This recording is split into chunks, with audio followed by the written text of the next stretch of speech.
I'd like to call the meeting to order. Those that can stand, please do so for the Pledge of Allegiance. I pledge allegiance to the flag of the United States of America and to the republic for which it stands, one nation, under God, indivisible, with liberty and justice for all. Roll call, please. All board members are present this evening. All right. As becoming standard practice, there's some changes we need to make to the agenda. I'd like to blame it on the attorney, but we can't always do that. So, first item is under 10C. The resolution for approving assessment roll for Lower Pettibone Lake is also going to include a public hearing. So we're going to have to add that in there. We'd like to add two other items under the recommendation of the attorney. 10F. Designation of the WODA board member and alternate. And 10G would be possible notice of intent to transfer Highland Township, Highland transportation employees to WODA. Okay, and anything else on here?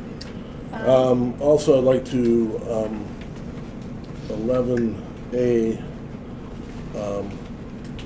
include in the approved fire department purchase for Hearst E-hydraulics combi tools. We need a budget amendment with that as well.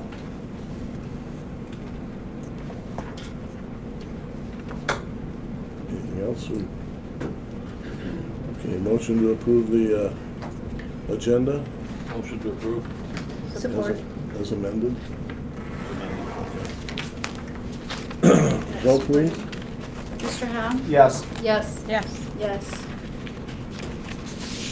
Yes. Yes. Yes. Motion carries.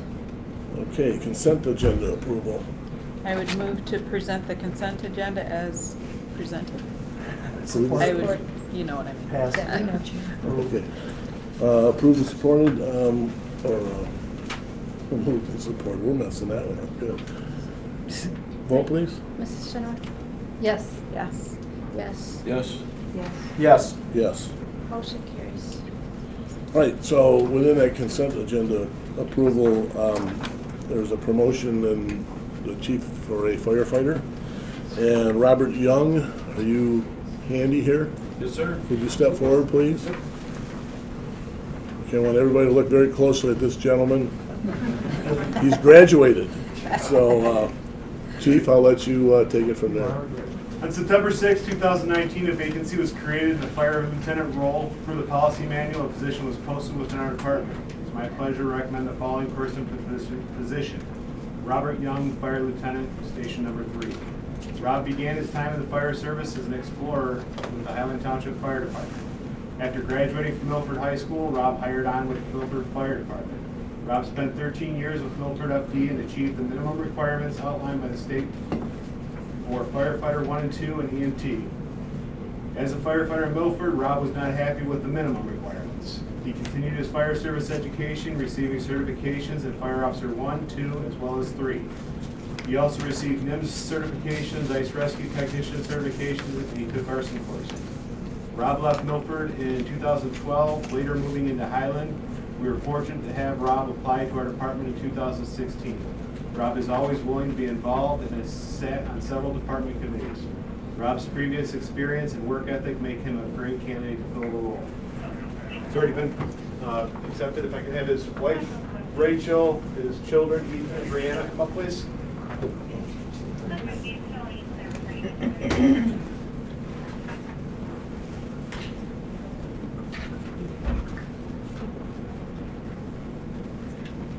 You get to do my laundry. So this is our official fire uniform. As you see right here, it says Firefighter Rob Young. I'd like his wife, Rachel, to present him with his fire helmet. This traditional red fire helmet identifies him as lieutenant. His children can present him with his shirts. Both say fire lieutenant. I don't want to see that anymore, or these. We'll have a badge coming for you very soon. that was overlooked today. We're going to have you swear.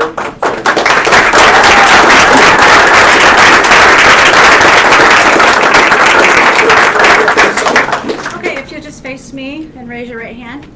I do solemnly swear or affirm I do solemnly swear or affirm that I will support the Constitution of the United States that I will support the Constitution of the United States and the Constitution of this state, and the Constitution of this state, and that I will faithfully perform that I will faithfully perform the duties of Fire Lieutenant the duties of Fire Lieutenant in and for the Township of Highland, in and for the Township of Highland, County of Oakland, County of Oakland, and State of Michigan, State of Michigan, according to the best of my ability, according to the best of my ability, so help me God. so help me God. Congratulations. Thank you.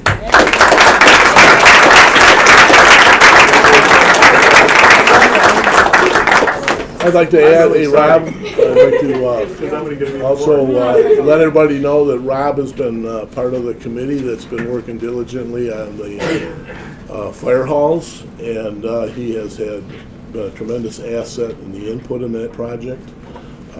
He's looking out for the dollars and also looking out for the best bang for the buck when it comes down to that. And somewhere in his life skills, he's gained some ability to be able to identify these things quite readily. So I want to thank you for what you've been doing on that. So we'll be looking forward to these fire halls as soon as we can procure the property. Yes, sir. It's been my pleasure. All right, thank you, Rob. Thank you.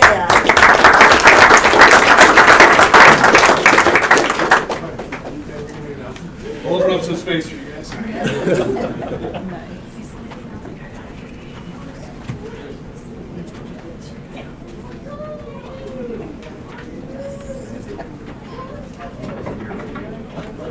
All right. Next item, announcements and information inquiry. The Wisconsin Highland Farmers Market is every Saturday until October 26th, 9 to noon. The community dinner is scheduled for October 19th, 2019. Judy still has some tickets available. The Chilton Mill raffle for the handmade king-size quilt. Tickets are $5 each, 5 for $20. Those are also still available. And all the proceeds from that go to the Chilton Mill Playground. Next item up is a special presentation by Dr. Paul Salah, Superintendent here in Valley School District. Paul?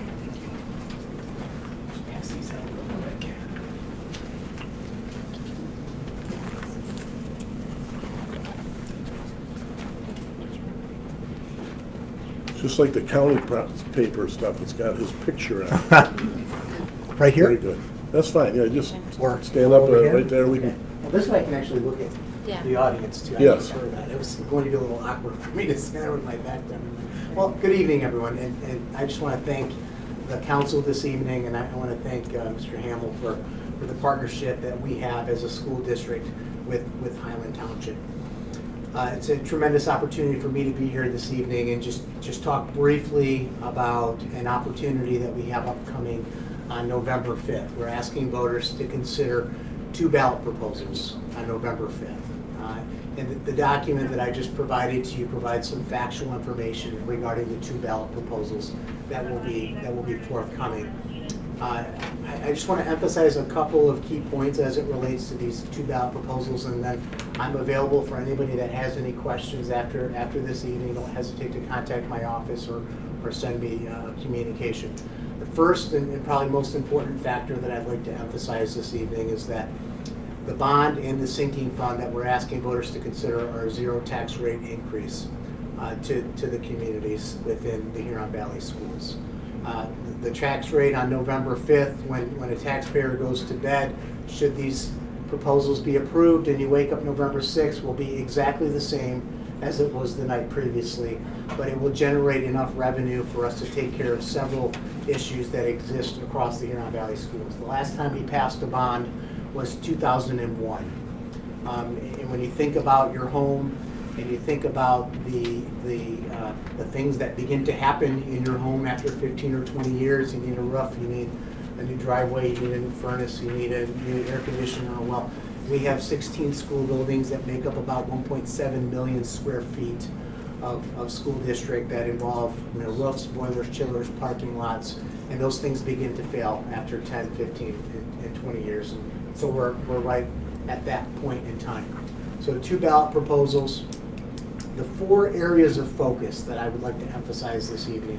First and foremost, we live in a day and age that is very different than the day and age that we lived 15, 20, 30 years ago. Safety and security is a major focus for us. And I would say that one of the most important factors as we consider these 2 ballot proposals. There isn't, unfortunately, a week that goes by where there isn't some sort of travesty that we hear on the news. And it has everything to do with how we take care of our buildings to ensure the safety and security of our buildings. So that would be a major focus for us, including enhancing security cameras, including a keyless entry so that people can't just get into our buildings, but they have to have a badge to get in, and we know who's in our buildings, and we know that they're supposed to be in our buildings, which includes also moving our front offices up to the front of our buildings, so any patron that enters our buildings have to enter into a main office area so that we can ensure that they are there for the benefit of our students and that they're there to add value. So I'm really just skimming the surface for purposes of this brief presentation, but there's a great deal of information on our website. If you visit HuronValleySchools.com, we have a list of every project that will be ongoing in every one of our buildings, and you can select any one of those hyperlinks and gain additional information. Program enhancements. Our business is teaching and learning. It's students, and it's providing a well-rounded opportunity for them to become contributing members of a global society in the communities with which we live. So a focus on academics, a focus on the arts, and a focus on athletics will absolutely be necessary as we think about these resources and opportunities that we offer to our students. That involves technology upgrades, which is another one of the pillars that I'm talking about. And I will just tell you, the day in which our kids live is very different than the day that when I went to school and when my parents went to school. These things didn't exist. And so, the days of children being passive recipients of information where they depend upon a teacher and standing in front of them to impart wisdom is part of the equation, but it's not the only part of the equation anymore. Students engage in technology to enhance their learning. When they want to know something, they Google it. And then they bring that information to school and they have in-depth conversations with their teachers who help facilitate that learning. And so that is the day with which we live today. And so as a school district, in order for us to be competitive, in order to offer opportunities that students across the state and across the country are being offered to prepare them for jobs that we don't even know exist, we must continue to provide those opportunities for our students.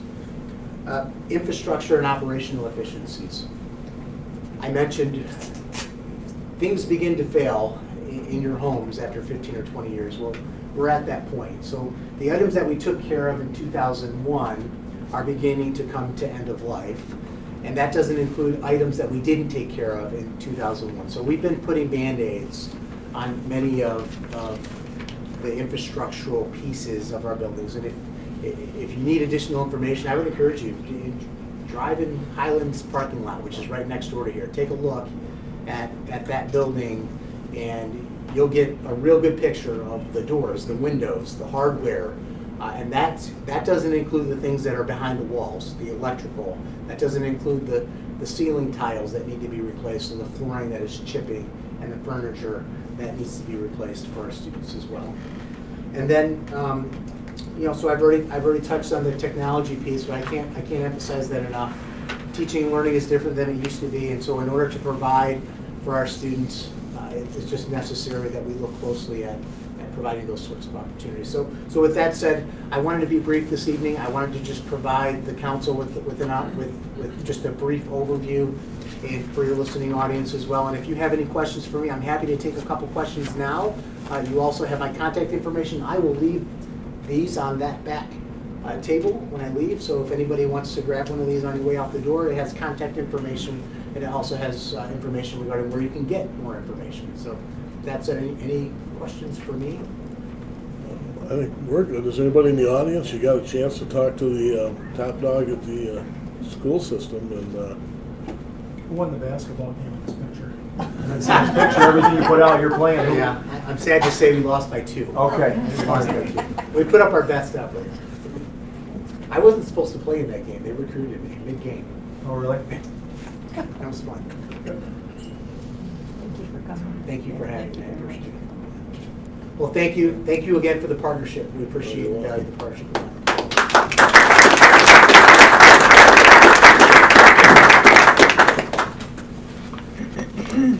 there goes your chance. If you want to drill the superintendent, here's the time. So, You know, I would also add that we have Denise Pastana, our board president here, and Jim Pearson in the front, one of our board trustees. They also can answer any questions you have as well. Not to put them on the spot. Yeah. We'll see you, Jim. Have fun. Thank you. all right, thanks again, Paul. Appreciate it. All right, the next item is our public comment. Anybody like to make a public comment? Mr. Raymond. Yeah, hi. Oh, I'm wait a Andrew. second.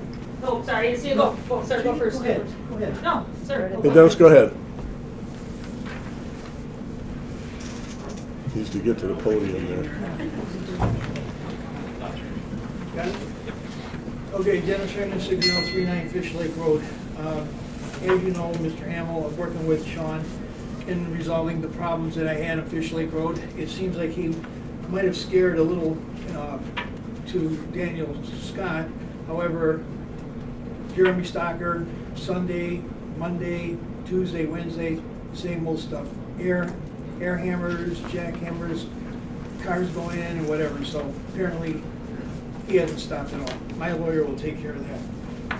Okay, and another comment, last one is that at the last meeting, you publicly, or not publicly, you came up to me privately and apologized for calling me crazy, unstable, and shoot up the place, okay? I'll accept your apology. I haven't heard anything from Brian or Tammy, and as far as I'm concerned, I don't need it, and I'll keep using my pet names for them. That's it. Oh, Gary's next. Same speech for the last. Oh, you sure? Good. Hi. Yeah. You want me to go over there? I think I'm loud enough for it. Well, that's fine. Right where you're at. Hi, I'm Andrew Voorhees, 3120 Ridge Road, White Lake, Michigan. I'm here in support of WODA. I am a skills trainer, track coach for a nonprofit located in Auburn Hills. I actually worked here at the Highland Activity Center with 2 young adults over the summer. We actually cleaned this room. But one of the things that they had was transportation. They were able to have family transportation, bring them to here, because they don't have disabilities, they have different abilities. They don't drive. So I would just encourage you to support WODA, because it's totally needed. And as you know, I'm a trustee in White Lake. We have supported it, so I would love to have you guys continue your support of it, not only for the young adults that I work with, but even my senior aging parents who asked me the other night, will they come out to the rural parts of White Lake? And I said, absolutely yes. So with that being said, thank you for being here. Continue, please support WODA, but I'm off to my own township responsibilities tonight too. So thank you. Thank you. Hi, Gary Cornelius, 3248 Lakeview Drive, Highland, Michigan, proud Highland resident. I support this board, many things that they do. Would all the Huron Valley students here tonight stand up or hold their hand up? Everybody look around. These are our future of our township and of our world, and this is what the bond that Dr. Shalal mentioned will support. So I support the bond. Thank you very much. I have a question. We're here about the parcel thing. Is this the time that I would speak, or do we wait till the parcel? There's a public hearing for, is there one for the parcel? Yeah. Yes, you'll be able to speak at that time. Okay, thank you. All right, any other public comment? Yes, Mr. Salvia. Joe Salvia, I'm going to speak as a resident of Highland, and I'm strongly in support of the school bond. You know, people say, well, I'm older now, but you know, I'm concerned about the continuation of the strength of our community, and schools are a great deal of the backbone of our community, having a strong school system. And my kids went to Milford High School. I got grandkids now at Milford High School. And I got a lot of friends that have kids and grandkids at the school. So it's important that that we help to continue to maintain that. So I'm just giving my personal opinion on that, and hopefully people will think about supporting it. Thank you. All right. Anybody else? think I want to talk a little bit more about the community dinner. The community dinner is a week from Saturday night, and it's basically a conversation on civility and how we bring a little bit more civility into our homes, because that's where everything starts, right? And hopefully that will filter up. We have Haley Stevens coming and Senator Ruth Johnson to talk about how they work across the aisle. We have an improv group to lighten things up and show you how maybe not to have a civil conversation. And then we have a little bit of practice at the dinner table. So I hope you'll come. It's Sweetest Day. Bring your sweetie. Good date night. $15 a piece. It includes dinner and some takeaways. We have some raffles for some books going forward, and hopefully this will continue the conversation as we go. So we have tickets, and I hope you will consider taking time out of your lives to come and join us. This is going to be At the Huron Valley Council of the Arts building. All right. 205 West Livingston. Yep. Everything in Highland is 205. This is 205 North John, 205 West Livingston. That's why I asked. People need to know it's physical. So, Ryan? I guess my question is, I actually if I talked to you about this, but I'm living the hell of M59 right now. Most people are, and I got an email from a constituent today, just fit to be tied, friend of mine, and I just want to, I guess I want to know, if we know, where are we, not we, where are they on this? Because I'm telling you, they just, I mean, I have to drive 3.2 miles to do a turnaround from my house to get back to where I started, which I'm used to it now, so it's not a big deal. People are very nice, they let you in, that's not a big deal, but it just seems like they plugged off our exit of our neighborhood. And it's been that way since, so now we're all, I don't know if we're technically illegal, but we're all going out the end because of now we got to go all the way. It's kind of becoming, I know it was going to go to November, but it's just because it seems like nothing's progressing. I heard Nothing's getting. December. But I read, somebody told me today if they don't, after November 1st, they start getting fined. I don't know if that's true or not for delays. So I'm just wondering if we know, I know it's not, and he was asking me if it was us, and obviously it's state. I got an email today, not this weekend, but next weekend, there will be, over the course of the weekend, 1-lane closures westbound. They should be done paving the westbound next week. Of course, it's all subject to weather and Correct. what else happens, so they're moving, but So I see it that's every. the second I time know. that's been delayed. I just see it every day, and it just seems like it's the same. And a few of the workers are working their butts off. They're there. It seems like there's enough workers. I don't know. It's the crossovers. Well, the biggest problem is that we've had an incessant amount of rain. I know. Once it fills up all the stuff they've dug out, they can't pour concrete in it, they can't put stone in it because it'll just turn to a mud hole. So they have to let it drain out. So Mother Nature's giving them a run for the money. But my suggestion is that in a very short period of time, in reality, what'll happen is we're going to have some of the smoothest roadway there that we've had in. It makes me be excited when they decide to do the next part of 59. You know, it's like, oh boy. It's like, at least they'll be away from my neighborhood, so that's okay. So. But it's very difficult to people that don't understand the mechanics involved in construction to deal with the traffic in a safe way. Right. And to figure out how can you keep the traffic going in two directions without adding tens of millions of dollars to expense. They could do like they do in some freeways, and they cross everybody over onto one side. But every one of those crossovers that they have to put in, the chicanes they call them, all have to be torn out. It's all throwaway stuff. So it's a very difficult thing. Okay. I do want to commend any of the people that are out there. If you're one of them that let me in, thank you very much, because everybody's been doing it. Yeah, that part I agree. That's been nice. Yeah. Yeah. All right, that's enough of that. So I just wanted to. Well, the other thing that's happening too is a lot of drainage is being developed too. Right, new stuff, so it should last longer. So my comment on that is that I think the management team for that project is doing a great job for the enormity of the job they have. That's a big job to manage, and I think they're doing a good job. So. All right, thank you. Irritating, but yeah, it is. That's all right. We'll get it done. It'll be nice in November. Then it'll be slick as winter. So it'll be fun. So. All right. Also, as a private resident, I don't know if I can be a private resident as a supervisor. It doesn't seem like it's 24/7. I never had kids. So what would be my impetus to support any taxation for schools?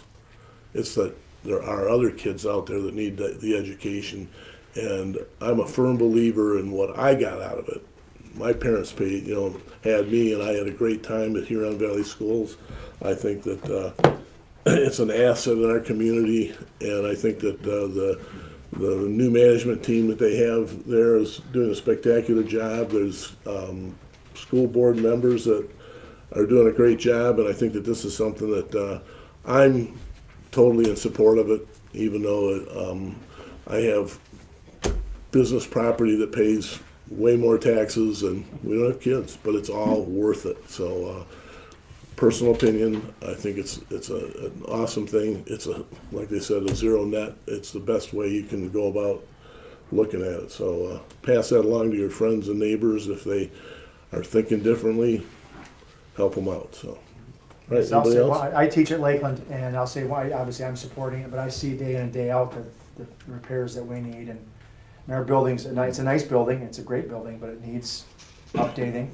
And I'll be honest, and we're not talking about it, but the football fields, both fields are almost dangerous because there's nothing left of them anymore. If you ever go out there, they're almost kind of like this, and so they're way overdue to be replaced. And I'm just cross my fingers nobody gets hurt out there, because it's getting to the point where it's needed. I mean, it's for the safety of our kids, and so it's we're not talking about that, but that's important. I see that every time I'm out at the football games and the soccer games.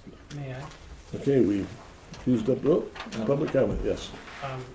Even though I was introduced as a school board member, which I am, I was also a teacher in Huron Valley Schools for 33 years, and I've been a resident for 40 some years. And I think this is a crucial time. We're not getting a lot of help from the state in terms of buildings and maintenance and busing, and none of this money can go towards salaries or benefits or anything like that. It's purely to maintain what we have here as a facility in our community, and we're competing against neighboring districts, and we want the best for our community and our kids and be competitive. And I would encourage you very much to support these issues. All right. And number 9, hearing. We've got 2 public hearings. This is going to be a little bit scrambled up. I'm not sure. I wonder if we should maybe move stuff around. But I'll start with proposed ordinance number Z012, zoning map amendment for C3 low impact commercial district. So at this time, I'm going to open the public hearing at 6:58.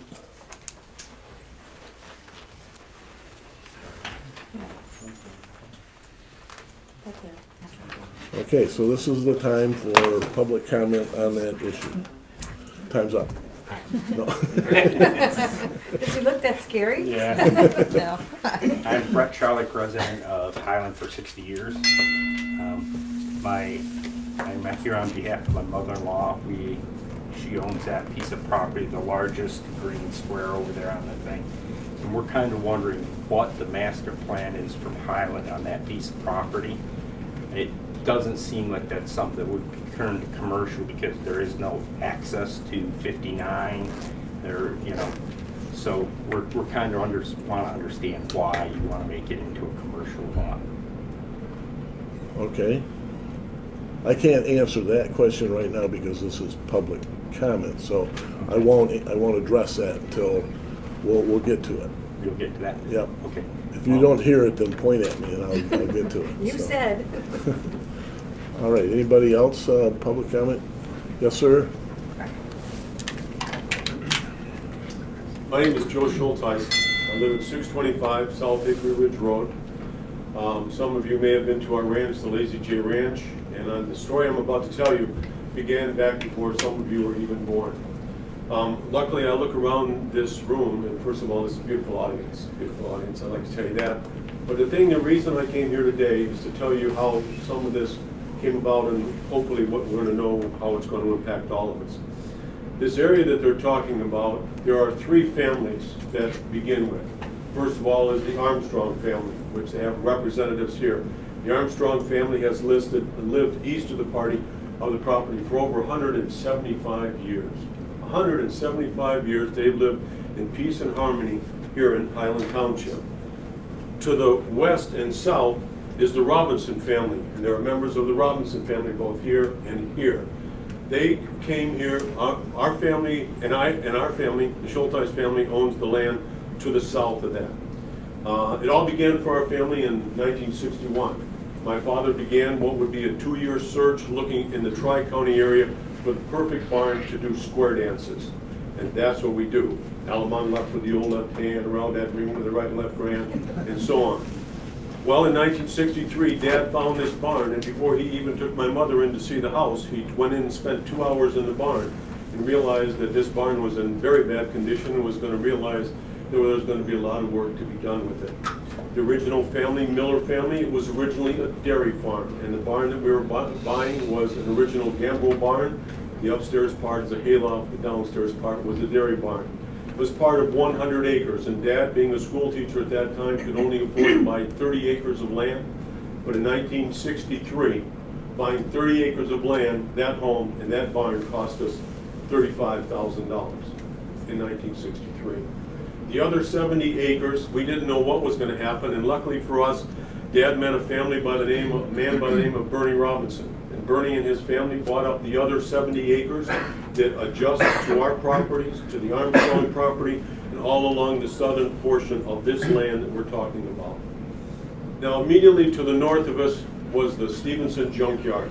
And ever since I was a teenager, if you were a teenage boy and you had a set of wrenches, you could go to the Stevenson Junkyard and you could pretty well find all the parts that you needed for the wrecks that we drove back in the early 1960s. Well, eventually, Mr. Stevenson died, and it was unfortunate. He was a very, very nice man. And his land was then passed on to his only living relative by the same name, Steve Stevenson, and Mr. Stevenson lives in Canada, and I don't think he's here tonight, is he? No. Well, he put this land up, and what the land entailed, we found out later on, it was a huge piece of land. Not only was it the junkyard, but the land immediately north to us, the 6 acres that lived in a family that was originally by the name of Duke, lived there. And unfortunately, that home became in a tremendous disrepair. And it was constantly being rented out to people who were of a low income, couldn't put a lot of money into fixing it up. And about 2 months ago, unfortunately, it caught on fire. No one was hurt, but the house burned. I even went to the Township Fire Department and said, would you be interested in coming there and practicing burning down the rest of the house? And they said, no, we can't, Joe. We would love to be able to do that, to practice burning down the house. He said, but with all the construction that's going on at the corner of Hickory Ridge and M59, it would be even worse for us to come there. So we've had these township meetings over and over. By the way, Mr. Hamill, I'd like to comment that your new haircut and your new trimming of your mustache and your beard makes you look 10 years younger. You look like a lot of movie stars I know. Just want to pass that on to you. You notice that. But now what's come about is now that we understand the township needs money. And Mr.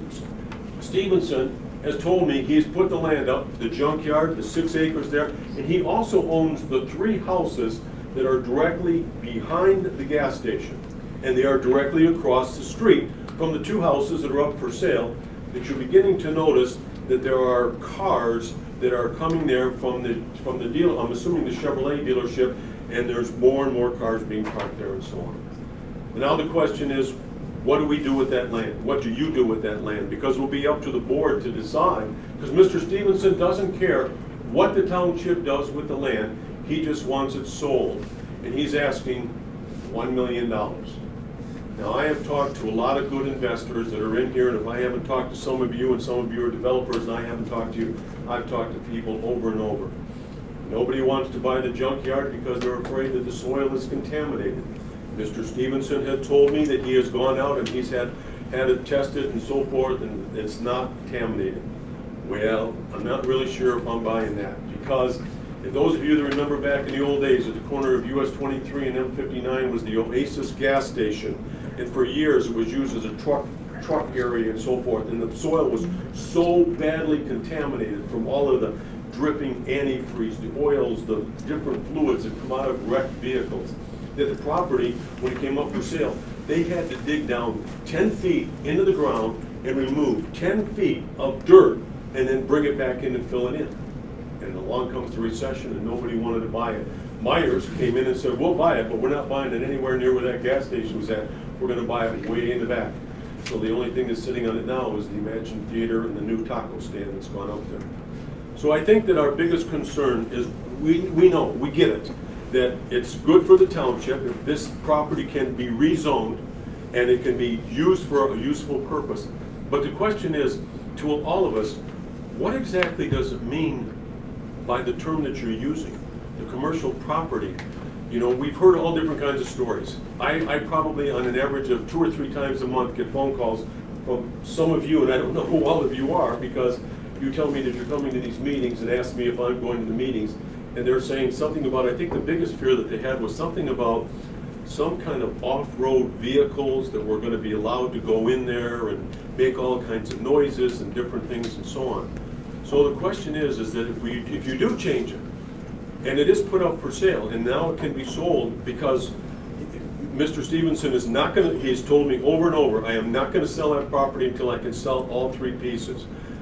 Nobody wants just the junkyard, nobody wants those 6 acres where the house just burned down, and by the way, if you haven't seen it yet, the house did burn down, and thankfully the people from King Septic came in and completely crushed the whole house and hauled the whole thing away. So now we're just hoping somebody's going to come on and plant some grass seed there or something. Well, what all can you put in with this low commercial thing? These are the things that I know that the Robinsons and the Armstrongs and I especially, and I know that those neighbors of ours that live on the road that's directly to the west of it are wondering the same thing. What can you put in there? Or what would you allow to be put in there? All right, well, like I said, I'm not going to address that during the public comment, but I appreciate your, usually we give 3 minutes. I thought that you were doing a really good job of bringing some history into it for people that don't understand the area. So that was all good history, and I appreciate that. Thank you. Stevenson's is also where I learned some special words. So if anybody ever went there, they know the special words. So, great man, though. Any other public comment? I'm Dave Zielinski. I live on 925 Stone Barn, and I laugh every time the bell goes off. It's like a boxing ring. Meetings probably should have something a little softer than that, but instead of a fight. Anyway, we had just heard about contaminated water. It's exactly what worries us about turning anything commercial. We're all unwell. I live directly behind a 5-acre parcel to the west. That's correct, right there. So that's my big concern. Also, setbacks on commercial land. I think it's 50 feet. Well, this building is maybe 25 feet, so 50 feet isn't all that much between a residential property and commercial. So those are my concerns. All right. Any other public comment? I'm Lisa Kelly. I live at 1060 Stone Barn Road, just down the road from Dave. Talk about civility. Our neighborhood is so civil. We are kind and loving and get together, and it is the best place to live. And my concern, if we turn that into commercial, that means that we're not having other families coming in. And I'm sure Dr. Salah would agree that he'd rather have families coming in with children who could pay for the bond, who would vote for that, rather than having commercial. According to your strategic plan that SEMCOG did in 2014, focus of the plan is preserving and enhancing the rural characteristics of the township, as well as building on the sense of community. The mission statement of our township is to maintain that rural characteristic, and you're charged with keeping our township the way it is. We moved here 16 years ago for a horse community. Milford High School is the only high school in the state of Michigan that has an equestrian field. If people don't know here, we have 2 high schools from our township, from our high school, from our school district that are going to states as we speak. Driving up there, Lakeland and Milford are going to represent our townships at the state championship in equestrian. Those families live around here. And I passed a horse going home tonight and coming over here. We can't even ride our horses across 59 or Lone Tree anymore. So we're ignoring the trends of we want residential property here. I'm seeing what's going on down in Milford. They're building those condos for the people coming in from GM. I would love to have families here so we can have neighborhoods. We have enough going down on 23 and 59. We're ignoring the trends that the former governor and now the current governor are trying to get 10 million people in the state so that we can have greater representation in Washington. Trying to keep our intellectual property, our people, kids to stay here. We have major universities around us, MSU, Kettering, University of Michigan, Flint, Oakland, Wayne, U of M, Detroit Mercy. Those are all landlocked universities. When those young professors come in with their families, where do they want to live? They're willing to drive somewhere for a good school district, and we're ignoring that we could be good residential and not like a strip mall 59. Prestwick is there. Those two other wonderful neighborhoods that are across the street. Why can't we look at one of the developers who just built that great soccer field? Why can't we really nurture a relationship with some of them so that maybe we can get in some nice neighborhoods or some nice subdivisions in there? This is what we want to have here. We moved here for that sense of community and to be here, and we're going to just throw it away. My son, proud graduate of Milford High School and U of M, 23 years old, looking to buy a house, and he's going to Milford because we don't have anything for that. All of his friends, the same way, they want to stay here, and they're having to move somewhere else to find affordable housing. Why aren't we trying to nurture that for our next generation? For all the kids who want to stay here and not go someplace else. And we're not paying attention to that. You can't find housing in Detroit, Flint, Ann Arbor, Lansing. They can come here. We're only 42, 43, 45 miles away, and we're missing that opportunity if we blow away our rural feel, blow away our residential, and bring in somebody else's trash and treasure in a storage unit, which there's one down on 59, there's one up off of Wardlow. Why aren't we trying to do that? Isn't that what the DDA is supposed to be for? Isn't that what our township officers are for? Find those business partners, try and nurture that. Why spend money on a strategic plan that says we're gonna maintain the rural feel of what we're doing, the state's only true horse community, 12 miles of trails up in Highland Rec, and we can't get to them unless we load up and drive down there. And we're ignoring what do we wanna be? Because once that land goes away, we'll never get it back for housing. We'll never get it back for bigger gardens or for any of those families that want to be here. And I don't understand where we're going and what kind of path we're going down. And I've been an involved community member in the schools, and my kids are here, and at 18 years old, our kids went down and became registered voters, and they listened to us and they listened to their neighbors, and we were there to help one another. And those are the kind of people I want. I don't want safety and security Dr. Salah talked about. What's a self-storage going to do behind Dave's family? Why don't we put a neighborhood behind there? You just want to be worried about what's going on in there. What do they have stored? Oh, what are they doing back there? All the cars that are there. We're like the back alley end of 59 in Highland when all the rest of it has these really great neighborhoods and up and down Hickory Ridge. And it says the intent, this ordinance on here is initiated by the Highland Township. Yep. You ignored your strategic plan and your master plan of what we're supposed to be because someone needs to sell property, then let's help them find a place, a buyer for that. And I implore you to try and reconsider this so that we can have our next generation stay here and have good affordable housing and keep the rural feeling that we have. Thank you. All right, anybody else? Yes, this would be my time to speak, say my piece anyways. This has left us with so many bizarre questions as to why we're changing a farm field into a commercial property. We have no idea what's going on. We don't know what your plan is. We don't know what's going in there. The farm fields next to it are all farmed, and then somebody comes in there, we want to farm our fields, and what happens, the dust blows over, and then there's a complaint about us farming our fields, and now it creates more issues beyond it. So it's just, why would you change a farm field into commercial? What is, in our question, what's the plan? And it's left us with so many unanswered questions, and I know that my brothers and sisters as well want to know, you know, what the issue is. Right now, we stand opposed to it because there's so many unanswered questions and why you would do this. All right, any more? I'd like to My name is Bernard Robinson. I represent the same property. I'd just like to ask you how much commercial property you have vacant right now in Highland Township. Why don't you utilize that? What kind of criminal aspect is this going to open up if you put a bunch of cars out there? People come out, rip off all the cars. There's nothing but fields there. How is this officer supposed to find somebody where it's just open field? You're not going to do it. That's my comment. Okay. Any more? Yeah. Catherine Jenkins, 296 Hickory Ridge. I'm that tiny little square. There. It's only a little bit less than an acre.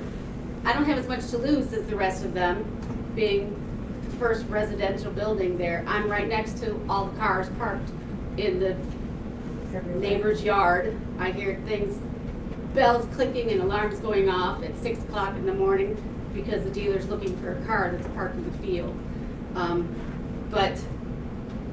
So I don't really know, I'm still waiting like everyone, what the devil is expected to go in here that you need so much property for, and when are we gonna know? All right. Okay, on that, we're gonna close the public meeting at 7:16.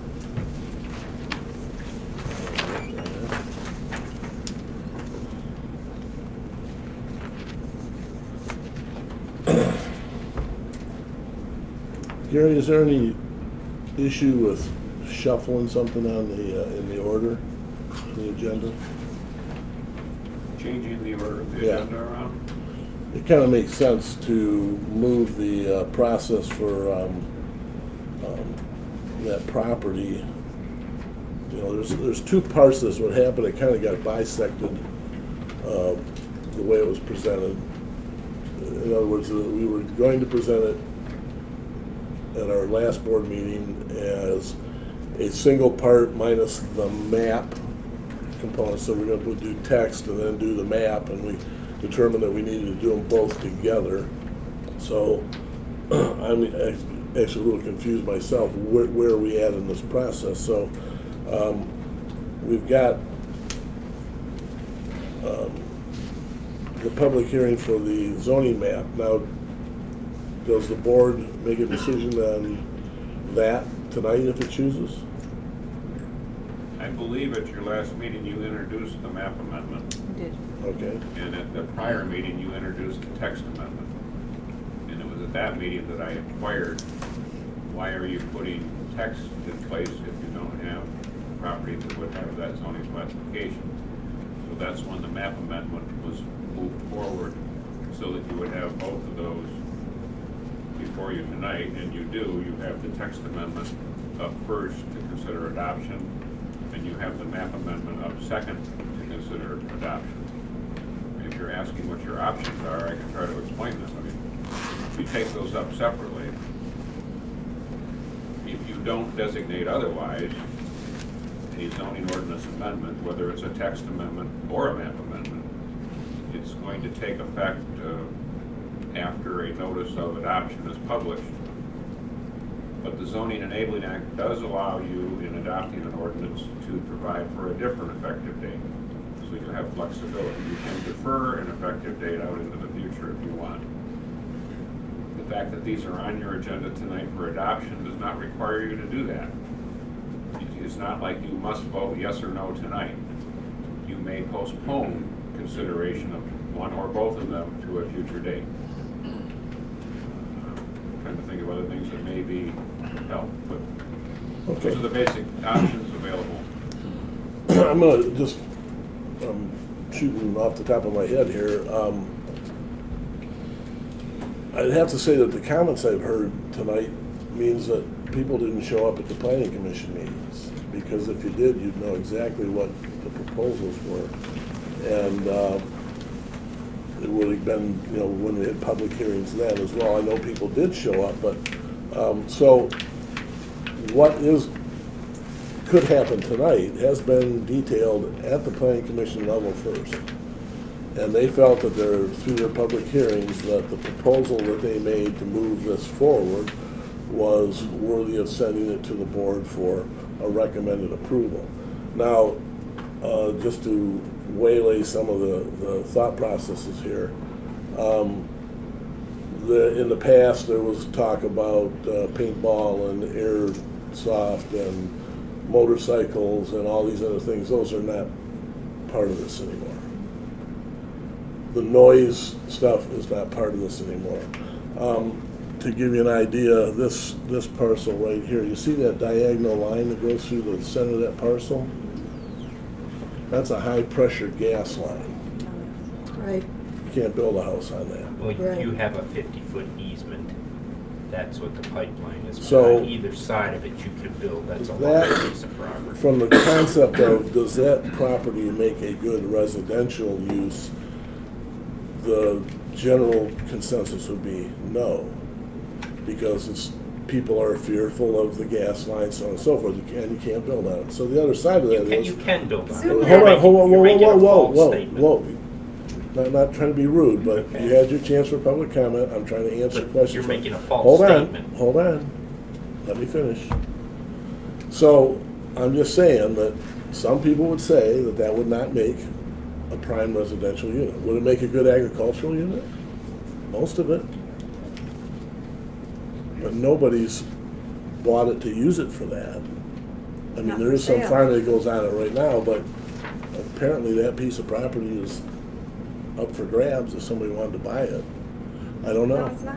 You own it? My mother owns it. Okay. She owns over 100 acres there. Well, let me finish what I'm talking about here. So anyways, what happens is, and this is gonna address some of the other comments. Some of you are probably gonna be a little ticked at me for saying this, but I'll go back to the Roscoe Smith was here before any of you. You were here with them. Your family, no, but you guys, yes, and before me, and I was here before a lot of the rest of you, and I saw piece of land after piece of land get subdivided into a residential community, and it took away the quote rural look and feel, but I never had an issue with it because in reality, the way Highland lays out, it maintains a rural look and feel. The Planning Commission has gone to great lengths to make sure that M59 stays as what you would call a scenic corridor. You've got the Armstrong property, which the Armstrongs have been very clear that they're not interested in doing anything with their property that would turn it into a commercial venture. And then you've got you've got the Timber Ridge and Cobblestone, and you've got the Prestwick, and so if you think about that, there's no building that's going to occur in there. So you've maintained a, quote, rural atmosphere. One of the critical things with any community is no community started with a house first. They start with a business. And we have to look at the fact that all of us have what we have because of business.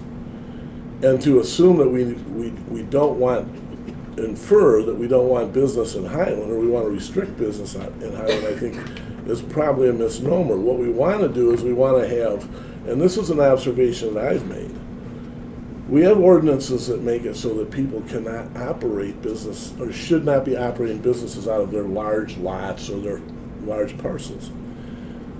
I firmly believe if we were to do an actual survey, if we could get in and find out what people are actually doing, you would find out how many people are running businesses out of this rural environment. And that is part of the reason they do it, is because they can't do it in a city. They can't do it in a confined property or parcel. But if they have 5 or 10 acres and they can be innocuous with their operations, in other words, the only way anybody would know is if they got turned in. Mr. Raymond back here, he's got a perfect example. A neighbor across the street that's been running a car business. 20 years. If Mr. Raymond had never said anything, we wouldn't know anything about it. He'd probably continue to go on. But the point is, by ordinance, that's against the law. So how many other residents in this community would we chase out if we enforced to the letter of the law and the hammer? You'd find a lot of people coming up in arms going, oh, wait a second here, I bought this land because I thought I could use my land to what's wrong with my business. Well, what I'm getting at is this board and our planning commission has been doing the best job that it can possibly do to see that the land that is there for commercial availability is restricted in ways that keep it so it's gentle on the residential. Our planning commissioners are adamant about how they affect adjoining properties and parcels, especially if they're residential. So one of the issues that we have is we have these, quote, landscapers out there that are doing their business out of their homes. It turns out they're not supposed to. Where can they operate from? There's no place to go, so they have to leave. Is that fair? Do they have to pack, why do they have to pack up their bags, take their family, and move out of Highland? Because they moved here because they felt that that was a business that was in need in this community and could function out of their lots. Are there some good ones and some bad ones? Sure. Some are neat and tidy and you don't even know they're there, and some are kind of like Mr. Raymond's neighbor where they are pretty blatant about what they're doing. But in response to Mr. Raymond's issue, where can that guy go? This may not be the spot, but he needs to go to an industrial spot. But anyways, what we're trying to find is that spot where we can find a location for, quote, innocuous businesses where you don't have showrooms, you don't have large groups of people coming and going in and out. You have basically a facility for an individual to operate his business from. That's kind of what this is designed for, Beth. I think that's the best way to look at it. Then the Planning Commission, in the process that they've done this, is they've looked at this and said, okay, we're going to allow, Beth, do you have that? We have it in here somewhere. That's what, yeah. That's how I encourage people. It's on page 87. Okay. Encourage people to read the actual ordinance. So I'm going to, I'll pull this page 87, I'll read this to you because, so these are the uses. Commercial kitchens and catering kitchens for direct consumption off-site. In other words, not a restaurant, not something where somebody's going to be showing up all hours of the day and night. What's that? And not a canning factory. Not a factory, canning factory. So facilities for service contractors such as appliance repair, installation, electrical, plumbing, HVAC, and carpentry, including offices. Carpentry including offices. Workshops, garages, and warehouses, provided that there is no and there's an error in here, that there is no on-site or retail sales, such uses are subject to section 1031. So that means there's no, by permitted use, you can do these things, but you can't go in there and have a showroom and have a high volume traffic. If you had a landscape business, you couldn't open a garden center nursery there without going through some other process, and that's called special land use process. And what the Planning Commission does with that is allows the Planning Commission to look on an individual basis and say, how does that fit? Has to go through the same process with the public. The public would have to come in and hear what's going to go on. So there's multiple opportunities for the public to engage in this. So those special land uses are greenhouses, retail nurseries, landscaping supply and landscaping contractors, golf driving ranges, batting cages, athletic fields, skateboard parks, and non-motorized bicycle courses. Inventory overflow lots for new and used automobile, boat, tractor, and recreational vehicle dealerships, excluding the storage of damaged or inoperable vehicles, and are those waiting for repair, including one accessory dwelling for a caretaker subject to section 1032. Crematoriums and cemeteries, pet care facilities and boarding subject to section 1029, retreat wellness centers, community living facilities subject to section 10.30, skilled nursing care facilities and homes for the aged subject to 10.11, utility scale solar farms subject to section 10.33. So the object is to look at these parcels and say, in future development, what's going to happen is somebody's going to look at that, some developer's going to come along with a pocket full of change, more likely that's how it works, and say, would you sell me this piece of property?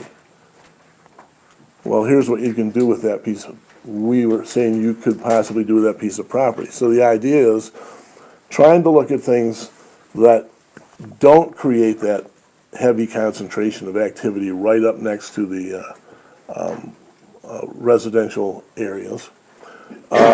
It gives the opportunity for, when it says refer to these other sections, that get into landscaping and screening and not allowing garage doors to face,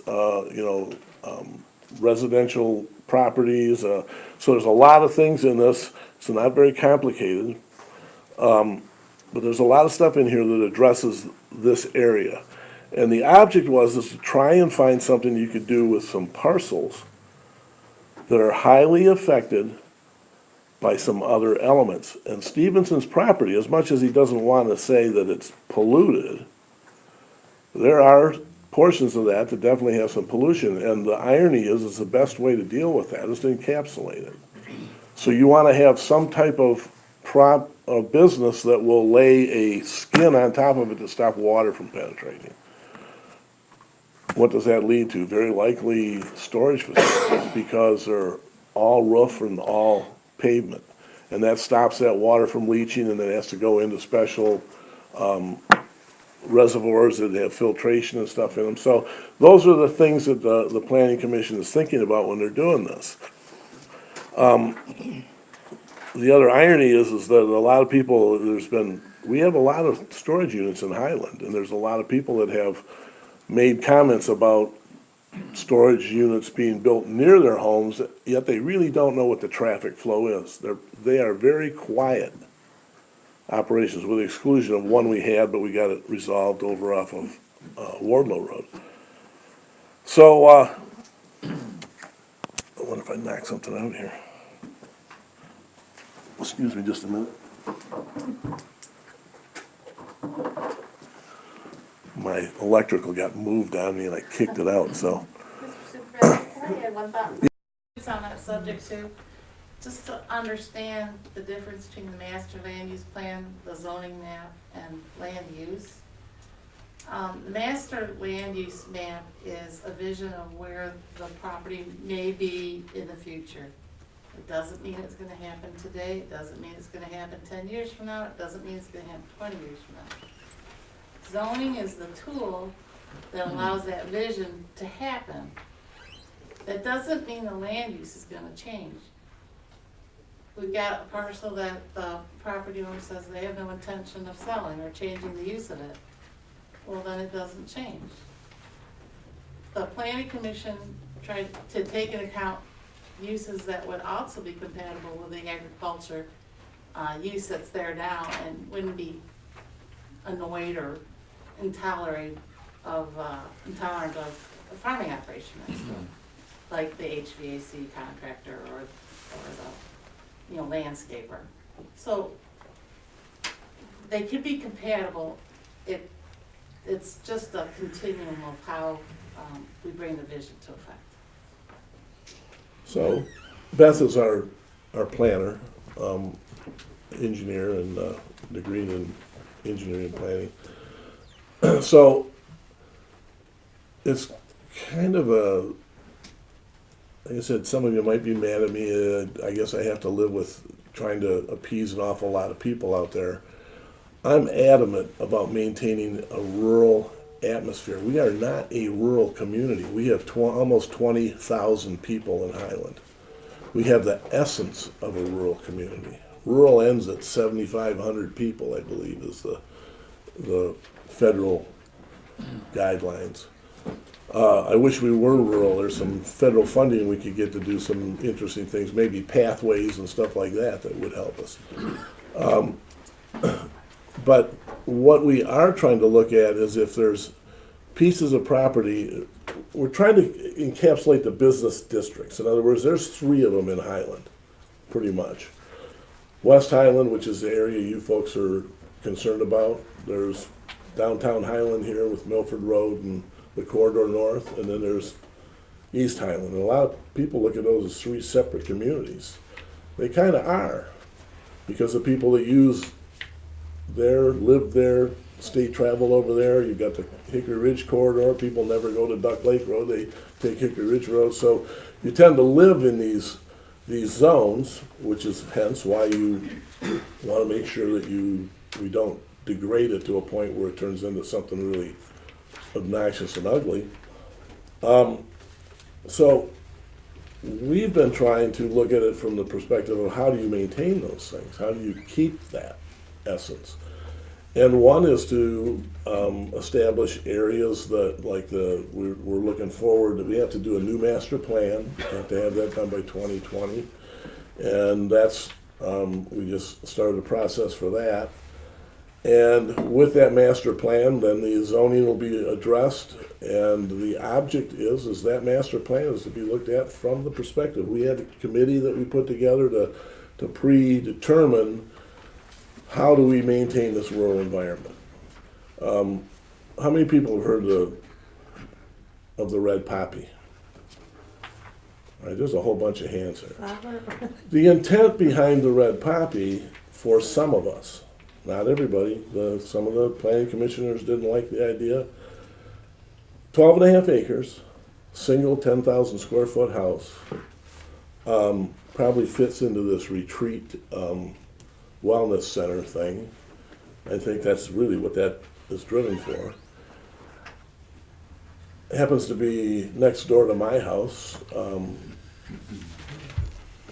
there was a big to-do made about this, but the object was, if you want to keep a rural atmosphere, then don't subdivide the heck out of it and keep what you can keep that keeps that land open. In other words, you just can't have open land without a resource for paying for it.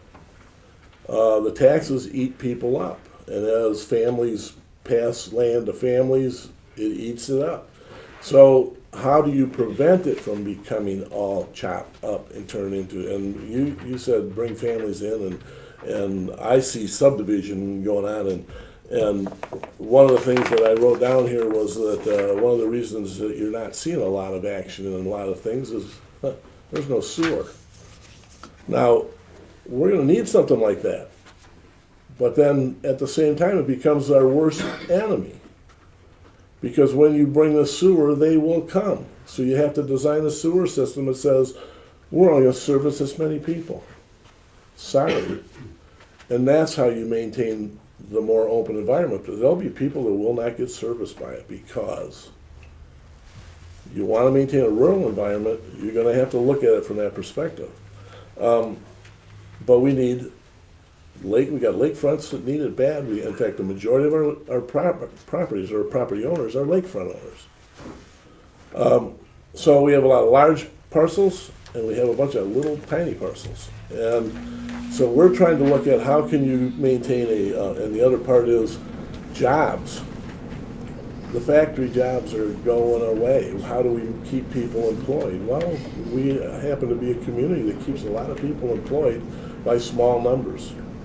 My wife is a CPA. She hires 5 to 7 people. And there's a bunch of people like that here in Highland. They work out of their homes. They work out of small houses. So that's how you promote, I think, an ag-style community is people work. A farmer works out of his house and out of his property. He's a businessman. Otherwise, you're not a farm. So we have to kind of relearn, or if you haven't learned it, think about where do the resources come from. Businesses pay huge amounts of money to the schools. Homeowners get discounts. So the taxes it takes more homeowners to equal a single business owner in the amount of taxes paid to schools. The business doesn't have a kid, but it's paying for it. So we have to look at what that balance is. No town started without a business first. The business brought the people. The people grew the community. And they needed jobs. And we need to do the same thing here in our community. We got our supervisor, Rick Kowals, here from White Lake. Those guys have a little bit different perspective on how they see the use of 59 because of pre-existing development. But it's put your commercial in concentrated areas and keep it there. And once that land is sold, it's done. It's like Milford Road. Somebody asked, how many empty parcels do we have? We do not have a lot of them. And that's why we're trying to find avenues to be able to kind of massage and control that so it doesn't turn into a nightmare down the road and you get sued because you deny somebody their rights to sell their land to whoever they want to. And so it's a balancing point. So that's kind of what's going on in here. So the fact is, some of you stood up early and came to the meetings and said, we don't want no motorcycles or paintball or that type of thing. So the Planning Commission listened to you. They had a very hard time. Mary Pat is on the Planning Commission. You'll verify they had a very hard time with this. But it needs to be addressed, it needs to be done. And it's partly because some pieces drive other pieces to kind of form a zone. And so I can understand, you know, some people just get put in different spots or pick spots that change with time. I don't know how to control that, but we can't really control it completely. So I hope I've addressed. I mean, if there are somebody got any other questions there with. How many acres is that particular parcel? Do you know the acreage on it? 19. So, Yes, sir. Yeah. Oh. so commercial property backs up to that right now. Okay, the last three lots that are commercial now. Yeah. You're coming up Hickory Ridge. Where do you stop? Right there. When you get to Lone Tree? Nope. When Right you get there. to Proving Ground? Right there. What do you mean right there? That's where you stop. You're taking out somebody's house. You're taking out our farm. The property across the street, maybe that's suitable for commercial, maybe it's not. But there's no reason for you to take that farm and turn it into commercial property. We're not. You are? No, we're giving it an opportunity to have a zoning that would allow it to be something else. In fact, if somebody bought your farm and we had C3, they can't just start, you have to go through that process to rezone it. So why are you calling it commercial? No, this is zoning, Okay, but the property owner ultimately controls what happens on the property Right. within the context of the zoning ordinance. If you never sell the farm, it never changes from farming. Say we sell the front corner of that, put a house on it, and people want to put their horses out in the back. How are you gonna do that if it's commercial? It's right to farm. It's a farm. It's already farm. Gary? So, if I understand, an existing use of land that is legally established, which it sounds like this farm is, may continue just as it is, even if the township were to adopt this ordinance. It's called a non-conforming use, and it is allowed to continue.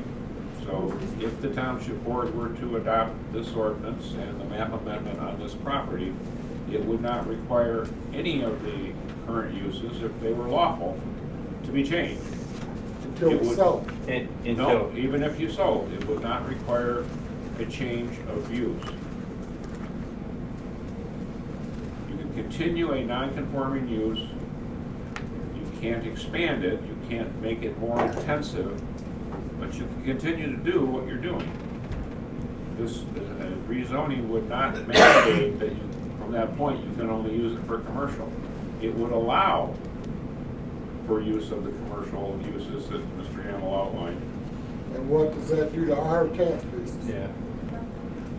I can't comment on the impact on the taxable value of your property. As long as You you change own it, that to commercial. Judy Cooper can as long answer as that. you own it, it's not gonna change. It's gonna go up the rate of inflation or 5%, whichever's less. Even though it's commercial. Yeah, absolutely. It can be commercial and a residential at the same time? It can.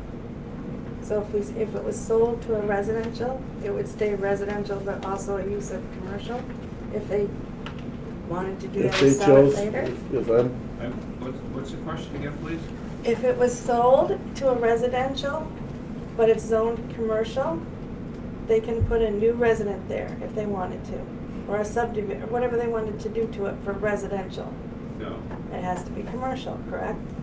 That would be a change or expansion of the non-conforming use. So you're talking that there's a piece of property with a house on it? It's vacant land right now. Vacant land, say we or one of our children wanted to put a house on it. That would not be allowed. They That's what can you're farm saying. it, but they can't put a house So on it. therefore, you're changing. You're changing Changing it. it to Which she commercial. just said you're not changing. So you don't, I'm who sorry. knows what you're doing? No, what I said was if there's a lawful existing use, a farm being farmed is a lawful existing use, that may continue. And I asked you if we could build a house there, you If you said sold yes. it, or if you I sold did it. not hear your question asked that way. I apologize for that. You cannot put a new use on the land. Therefore, you're trying to dictate what I can do with my property. I certainly am not I trying to do already, that. I already own the property.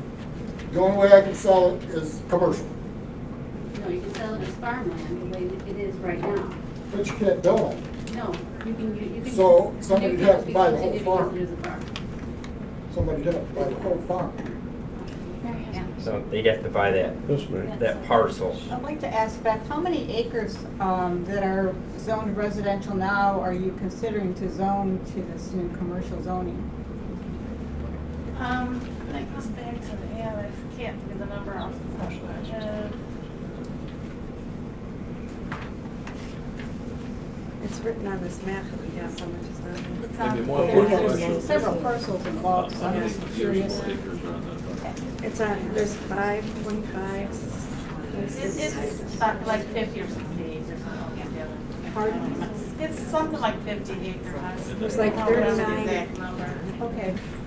So I have the feeling that we're rezoning this so that somebody can sell their property, and that's not our business to do that. The second point I want to make is I also feel like this has been brought about because of the illegal use that's been going on those empty lots. Well, they're not all empty. Some of them are houses on there, and it looks like a parking lot, and it's a mess over there.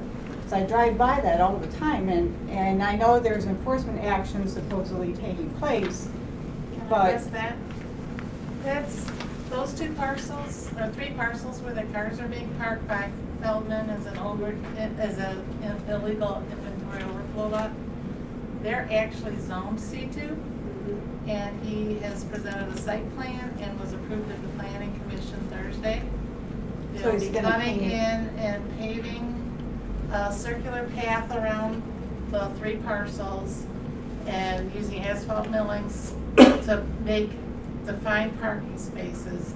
They'll be putting a berm around the frontage of Hickory Ridge Road and along the entire parcel of the lady's home that spoke earlier, and a fence, low-level lighting, landscape. So they're included in that red area on Yes, this map? they're already seen. Okay. So if you look at that map, and that red area is just the intersection of Hickory Ridge and 59, and that's commercial, and everything else around there is residential. And I don't think it's fair to these homeowners to expand that commercial area when everything around there is residential. And so I'm not in favor of this rezoning, and I think the board needs to consider that. The residents are not asking for it. They are the property owners, and they should have some say in what's going on with their property. I know the planning commission looks at the future and what it might hold, but to me, it's not right when there's so much opposition to it. It doesn't matter what the board wants. If the residents want that residential to stay that way, I think that's the way we should go on this. I'm gonna ask the question again, how much usable acreage is in that? Usable, not counting the pipeline area. The entire area to be zoned, looking at the ad, was about 36 acres. 36? It was, they said it 19 acres on the farm. 19. There's there's one acre piece. There's 5 acres. I'm gonna back up on this. This is a 5-acre parcel. It's landlocked. Its only access is through already commercially zoned property that's burned by the pipeline. All right. And what's the Then size? this is the farm that we're talking about. How many acres? It's 19.6 acres per the ad, and it's burned by the pipeline. This is a 1 acre house. These parcels belong with these parcels and some of these houses. I can't remember which ones. And the property owner would like to put that all together as one development package. So what's the $1 million request is for all of that? I heard somebody say it was $1 million, they were asking $1 million. Can I show you something on the map, just to point it out to kind of, because I have a really good idea what's going on here. This is where the This is- Stevenson Junkyard was that you talked about Right, most. this portion here, this is M59 across here, here's Stevenson, here's some land Want to here. stand that's back a also- little bit? People are trying, no, people are trying to see more. No, here you go, they want to see. Look. Okay, and then this land over here, this is Hickory Ridge right here, okay? And this land that's over here was originally owned by Jack Logan. Jack got busted for growing marijuana among his corn. He did some time in Jackson prison. They took away all of his land, which was this land in here. And up in here where these two houses are, there's two houses that one should definitely be torn down. It's filled with raccoons. I've gone in there, I've looked at both of these properties. Jack put some money into the second house, it looks kind of nice and so on. But these are the houses that are coming in here, and right along here, right where these houses are, is where they're putting in all of these cars. And whether that's legal or illegal, I don't really know. But if this is C2 land in there and they've done something with it, then eventually they may do something with it. This land here, this is Bernie Robinson's property Joe, down. That big square has always been mom and dad's. This right here. Yeah, that one. The This long right- yeah, skinny see where one these woods are above right the. here? This was always part of their family Yeah. right here, okay? Yes. So they really don't want to sell any of this stuff if this is all going to be rezoned commercial, because whatever they decide to do with this property in the future is going to be challenged by the commercial property up here, am I right? Yep. Okay, same thing, the lady that lives right over here, I think you're right.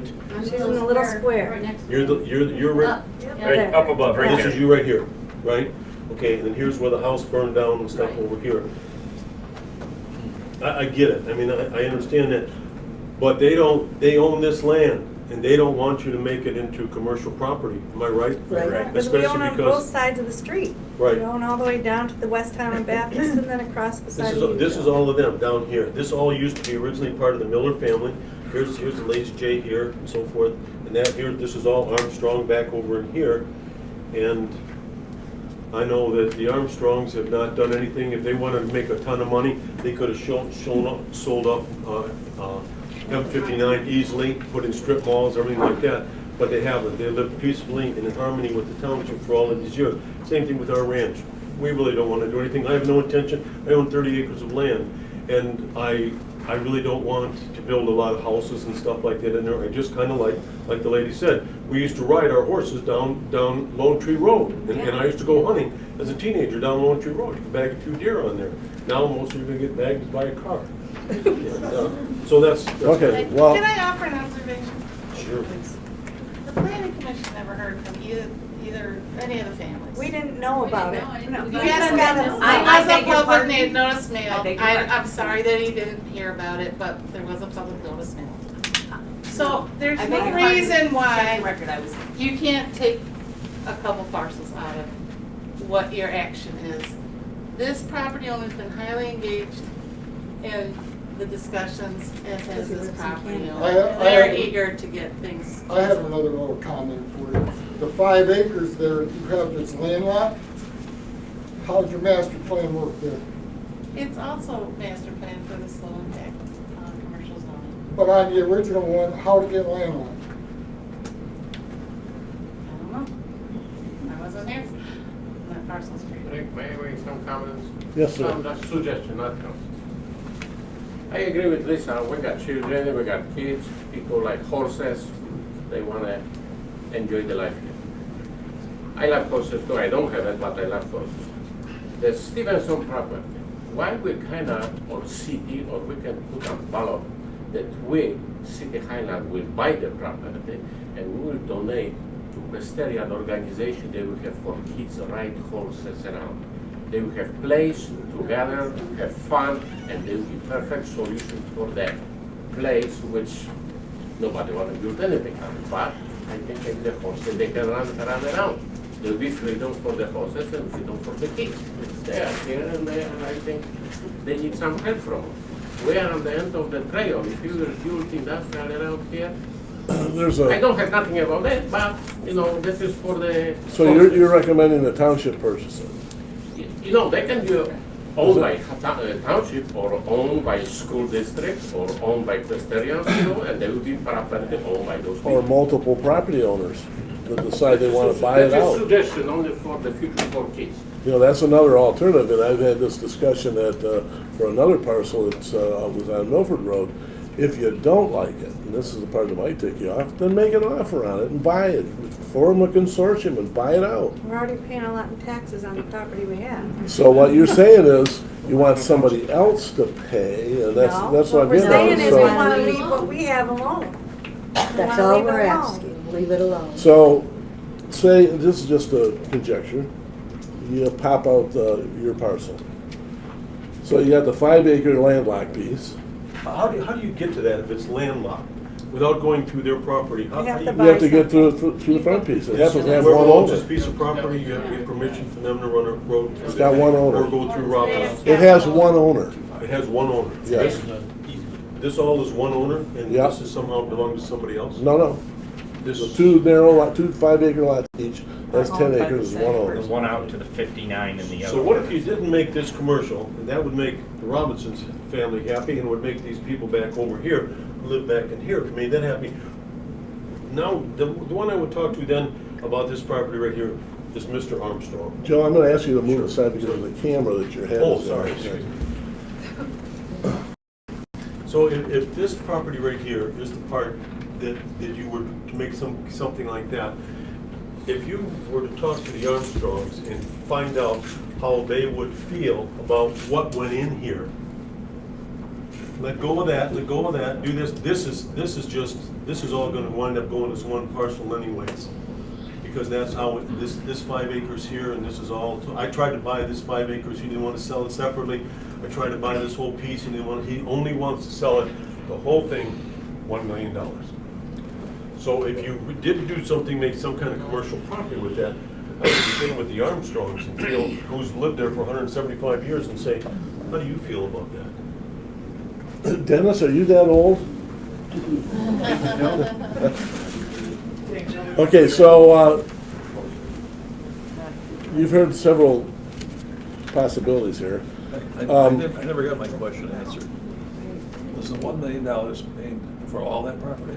This property here. This Stevens. That's what I'm trying to get clear on. And the strip on the M59. One man doesn't live here, it's dictation. Going up here, see here's the Armstrong, here's the junkyard here. He's in Canada, isn't he? He's in Canada. No.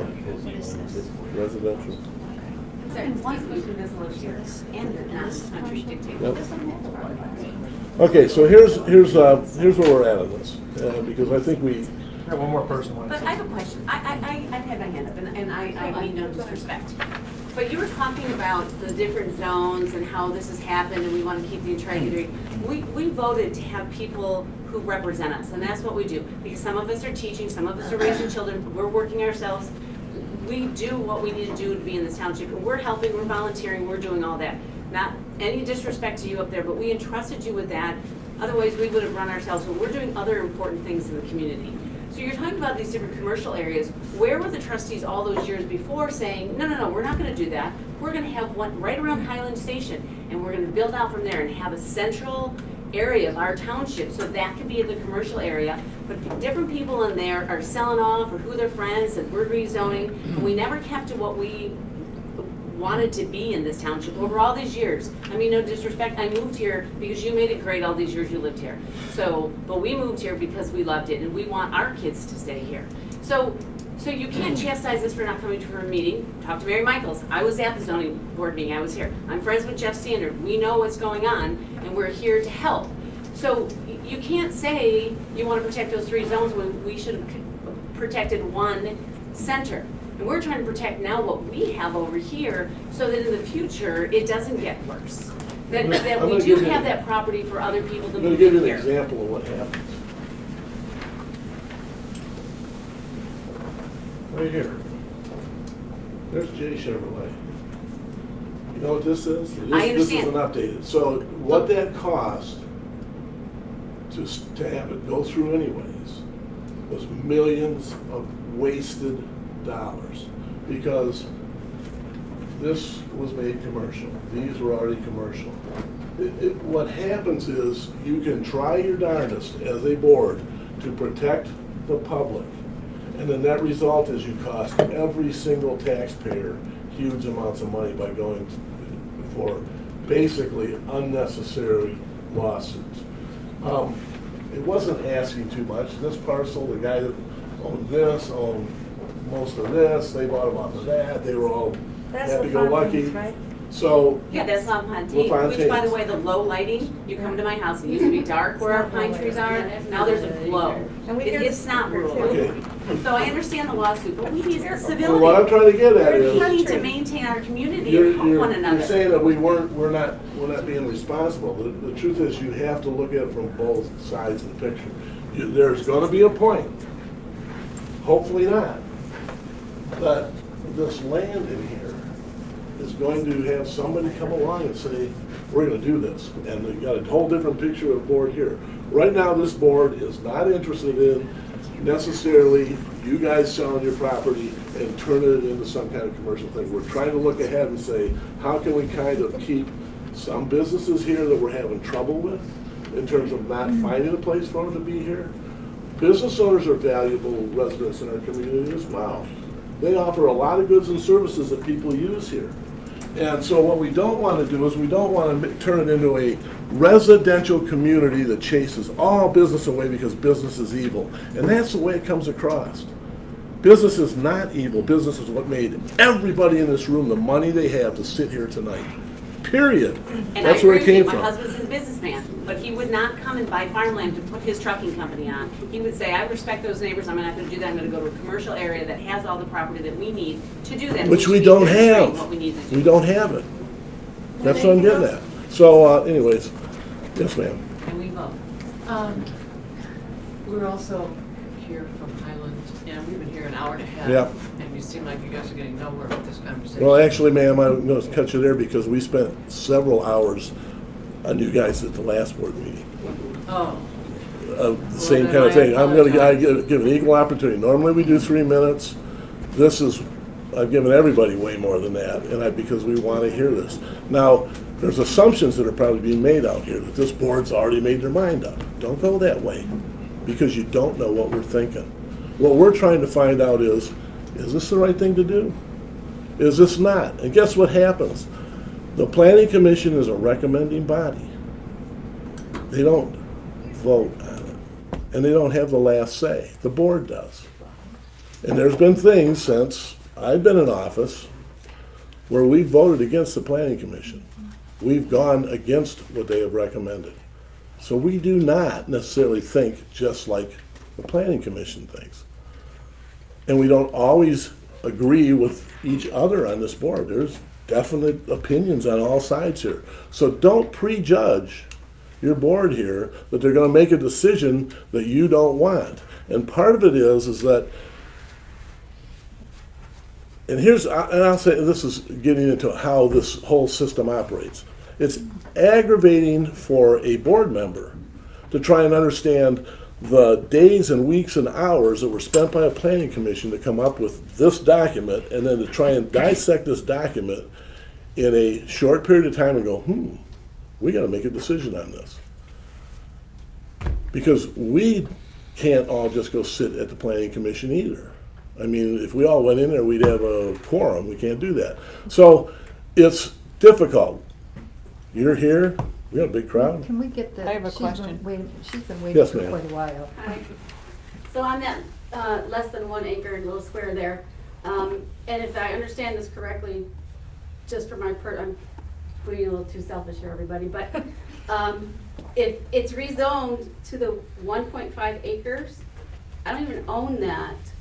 So how am I going to be affected by the rezoning when I don't even own the amount of property that you're requesting the lots be sold to? Do you understand? I'm only 0.8 acres, and if it's rezoned to 1.5 acres, parcels, commercial, like commercial, how am I supposed to sell my, when I don't own 1.5? Is that 30,000 currently one. Oh, it's currently, the neighbors are currently 1.5? The current zoning is What did I say? 1.5 acre residential. Okay. That means in order to build a house, you're gonna have to have at least 1.5 acres. No, a lot of record, you can sell a lot of record and use it in accordance with the zoning ordinance, regardless of its size. No, I'm just saying that's the zoning classification, yeah. R 1.5, maybe that's where she's getting that reference. Yeah. Okay. Okay, so here's, I have a question too. yes, So, my question is, was one of the goals of the planning commission, correct me if I'm wrong here, is the C3 zoning less intensive, for a better word, than the C2? It was intended to limit the traffic and hopefully to promote uses that wouldn't necessarily result in like full-blown paving of everything where we became a drainage issue and wouldn't need sewers and water service to support them. Okay. So the low impact is on lots of levels. Okay. But I think one of their primary concerns is traffic and utilities. And so it was created as kind of a buffer between Maybe I can speak to it. C2 and, is it a buffer between 59 and residential? I just wanted to say too, being on the planning commission, we worked very hard on this, and I know it went back to Beth and changes back and forth. And we responded with the changes to, we had a public hearing and people came and talked to us then and we responded to their issues. We're hearing brand new issues tonight. I'm just saying that we didn't hear these things at the planning commission meeting. Can I say something? You gotta get in contact with the people Hang that own hang on the one property. second. I just want to say one thing. My parents bought that property back in the 60s. My mom's 96 last week. She's not doing well. And that property was for her children. Whether we built on it or whatever, we used it as an investment as we got older, but it just seems like you're forcing us to change it to something that it wasn't intended to be. They bought a property, keep it into the natural setting of everything is. The pine box there is all the trees there, the big pine trees there.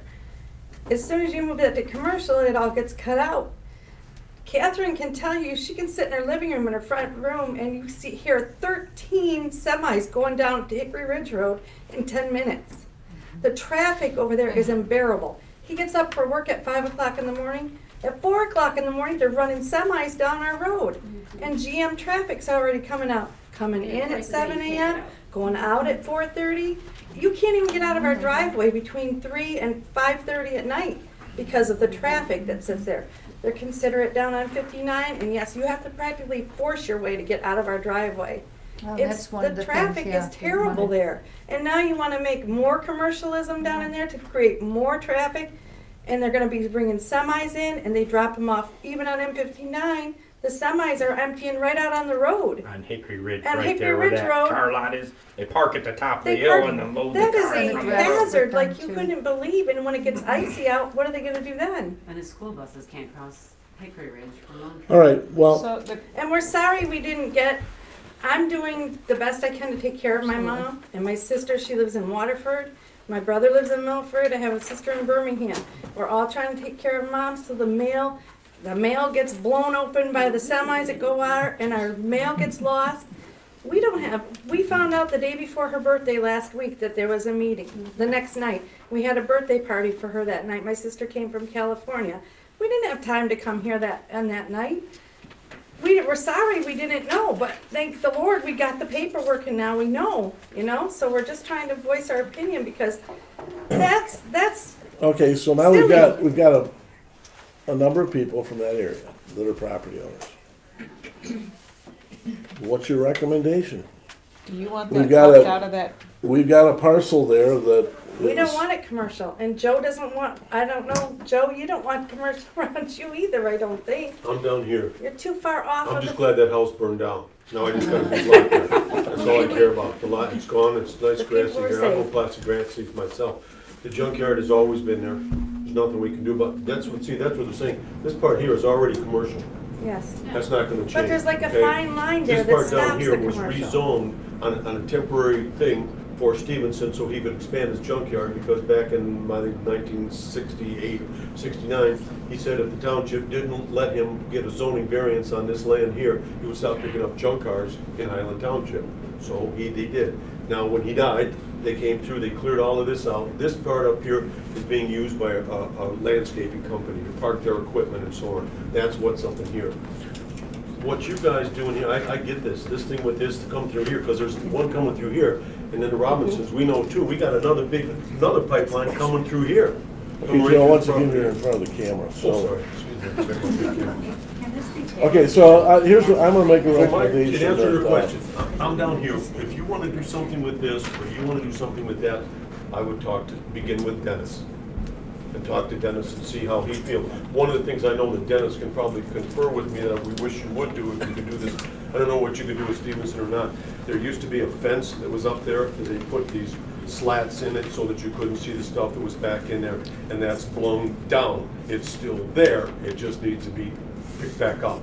My father planted hundreds and hundreds of trees all along this line here. These trees that you see here, I planted when they were 6 inches tall in 1963. And that, the whole idea was to block that area. So we cannot see what is going on up in there. But for you to take away the Robinsons' land over here, which has been in their family for well over 60 years, I don't think that's right. What you do with this here, that's up to you, and I realized growth and stuff like that. I was hoping that when they did the cemetery, that they'd expand the cemetery. Go to Highland Baptist Church, see if they want to buy part of that land or something whenever they want to decide to. But right now, Robinson's got 70 acres there, and they don't really want to see commercial property. Thank you, have a seat. Thank you. This is really supposed to be the board having a conversation, you're supposed to watch us deliberate. We don't know. Get sideways. We don't know. But I will congratulate everybody on their civility. I mean, this is awesome, because this is the kind of thing that could turn into a ruckus nightmare, and we don't want to go there. I'm gonna make the recommendation that we send this thing back to the planning commission. Can we do that? Which? The map amendment or the text amendment? The whole thing back and readdress it So, and are rethink you it. concerned about which parcels, or are you concerned about what's the permitted uses are? No, I think it's the parcels. So that would be the map part of it. Yeah, and the irony is we have an individual here that happens, he's in the audience, who happens to own the 2 5-acre parcels and is having a hell of a time selling because their use is not usable. You know, so that's kind of part of it came from that. You know, we're looking at how do you make a piece of property, you don't want it to just sit there and somebody pay taxes on it and have no use for it. If you're farming it, that's a use. If you've got enough money to leave something fallow and grow trees on it, that's a use. But when you've got a piece of property that you can't even use, and you're paying taxes on it, that's an encumbrance. What's that? Then why would you buy that property if you couldn't use it? Because it had a different purpose. So that. The purpose at that time, Dale, do you mind if I, this is Dale Fagley. His family used to own the dealership in Milford, and they bought that hopefully to move their dealership there. And Highland Township would not allow it. So there's a case of where the board said, no, we're not gonna let that use be there. So that's been sitting that way for years. So it's the same kind of thing. He bought property for a particular use, and this board said no. So that's an encumbrance. It's the same as you don't want us to tell you what you can do with your property, and we were telling him what you can't do with his.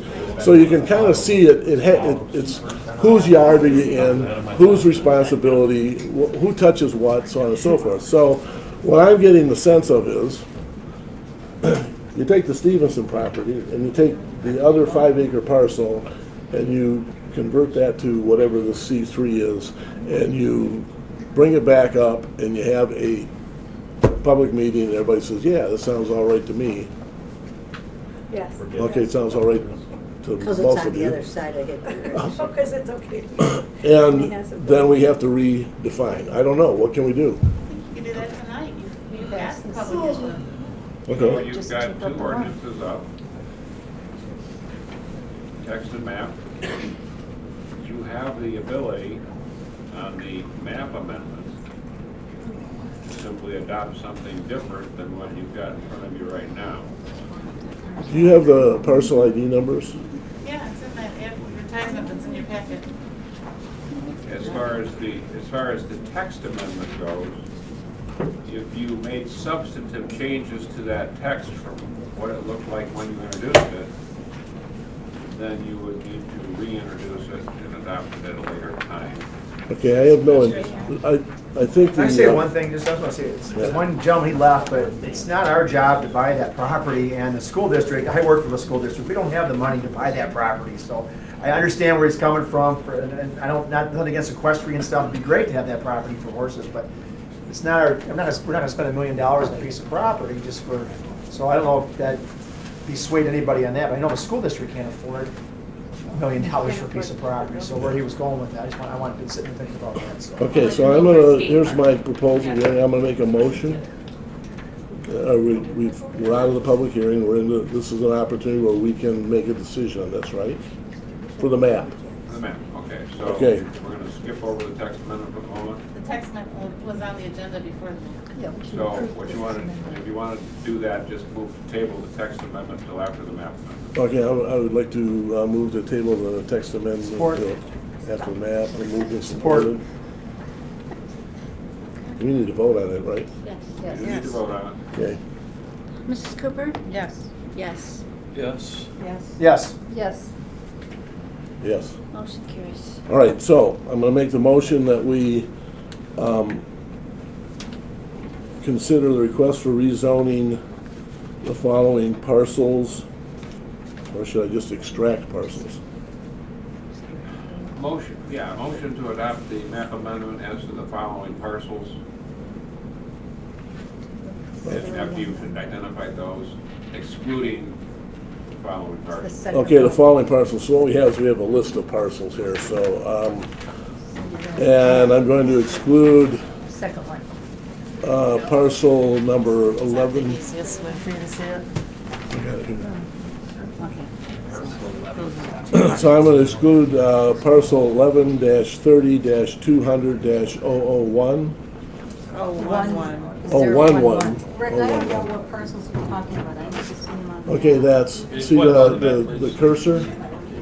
That's the first The one. Robinson The Farm. big rectangle, And then this one here, and then the small square. the corner, 11-30-200-010. So it's the property west of Hickory, the little rectangle at the top. The little rectangle Big guy. and the big one. Dale's property.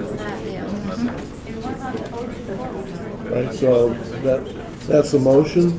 Support. We're taking that. Okay, moved and supported. Vote, please. So you're still leaving commercial on the left and commercial across the street? Correct. Do it what? The 5 acres? The 5 acres will be Parcel. C3, and the oddball shaped ones on the east side of Hickory Ridge to the north of Lazy J will be C3. Yeah, so you're giving preferential treatment to their family, and Dave lives right behind the 5 acres, Why so is it not connected with the rest of it? you're damaging his neighborhood. I'm not happy with this. What do you mean? What? So one more time from our viewpoint. If those property owners decide to sue because we don't rezone it, it puts us in quite a position. Aren't you the property Because it's owner of that contiguous to C2. Aren't you the owner of that 5 acres? Yeah, you know, Yeah, so he's sitting right here, and he's right behind Dave, that's his property, let the Dave even talk He's gonna about buy it. it from you, he's gonna give you $500,000. selling it to the farm for 3 quarters of it. And that's the choice, he could buy it from Dale and do whatever he wants with it. Huh? The whole thing until 2020. Yeah, okay, so we need a vote on this? Board members need to Who discuss. requested purchase? No, on the east side. We don't have any information. Dale's on the west side, Dale's on the west side. Well, East side. So what 5 acres are you talking about? 5 acre parcel to the far to the west. This one right there, see the pointer?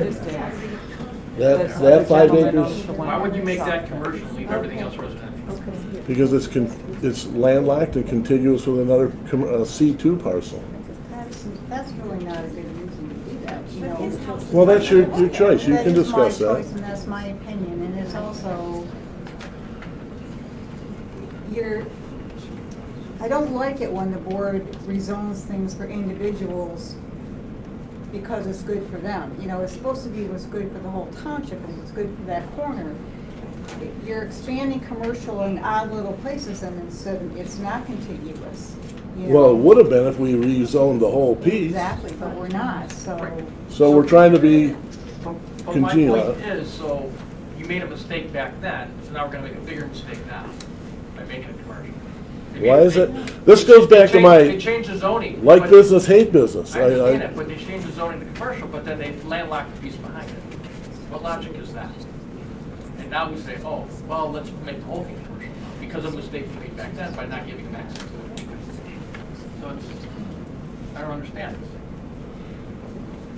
And if I may, in talking about civility, when Dave's been a neighbor and he lives in that 5 acres below where the turquoise line is, that if this gentleman was looking to sell or he was landlocked, go knock on the door and say, you know, I can't do anything with this property. Mr. Zielinski, are you interested in this or how can we work something out? And start talking to our neighbors. I know all my neighbors, they all know who we are, obviously.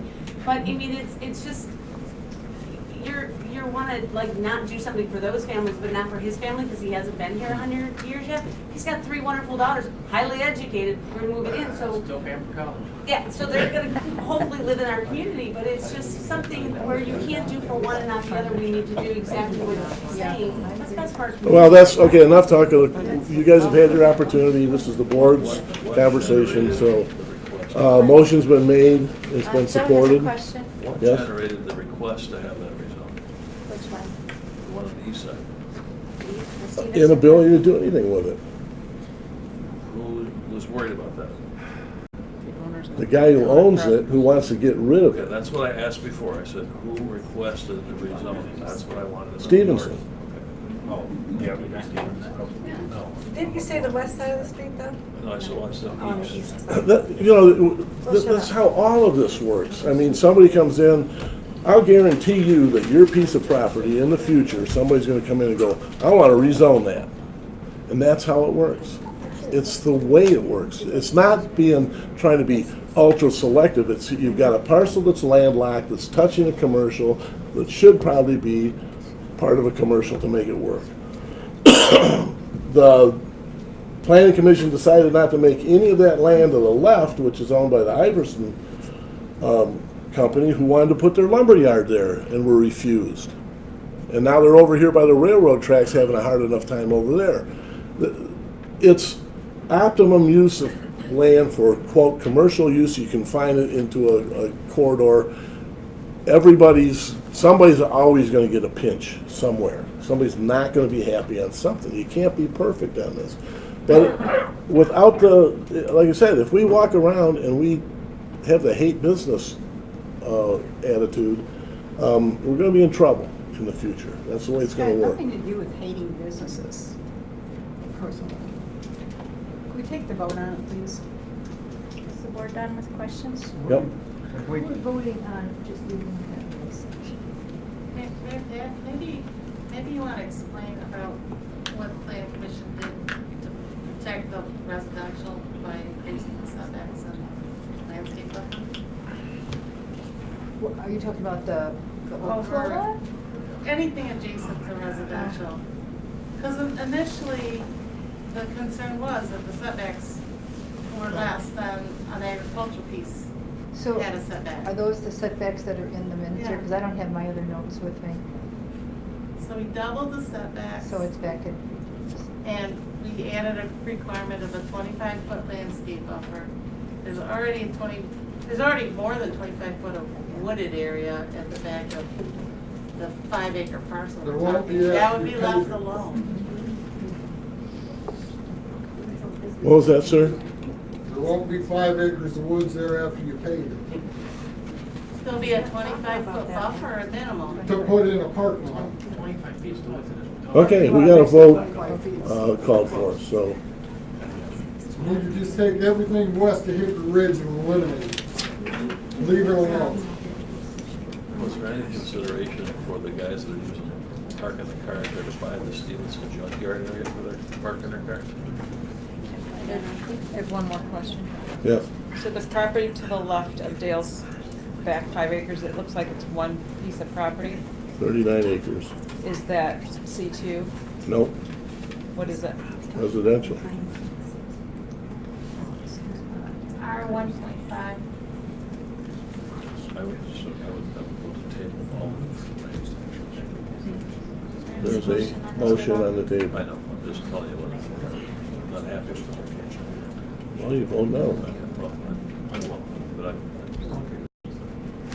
Are we ready to vote? We have a motion on the floor to approve the map amendments excluding the 2 parcels that were listed.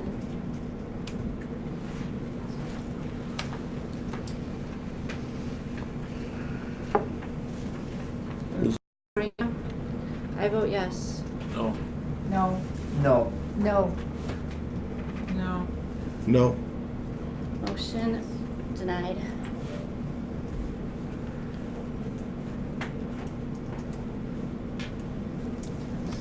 Panel, you may vote on a different motion on the map amendment if you wish. If nobody wants to make a different motion to approve, then the matter just dies. Do we have a buyer for 5 acres of land here tonight?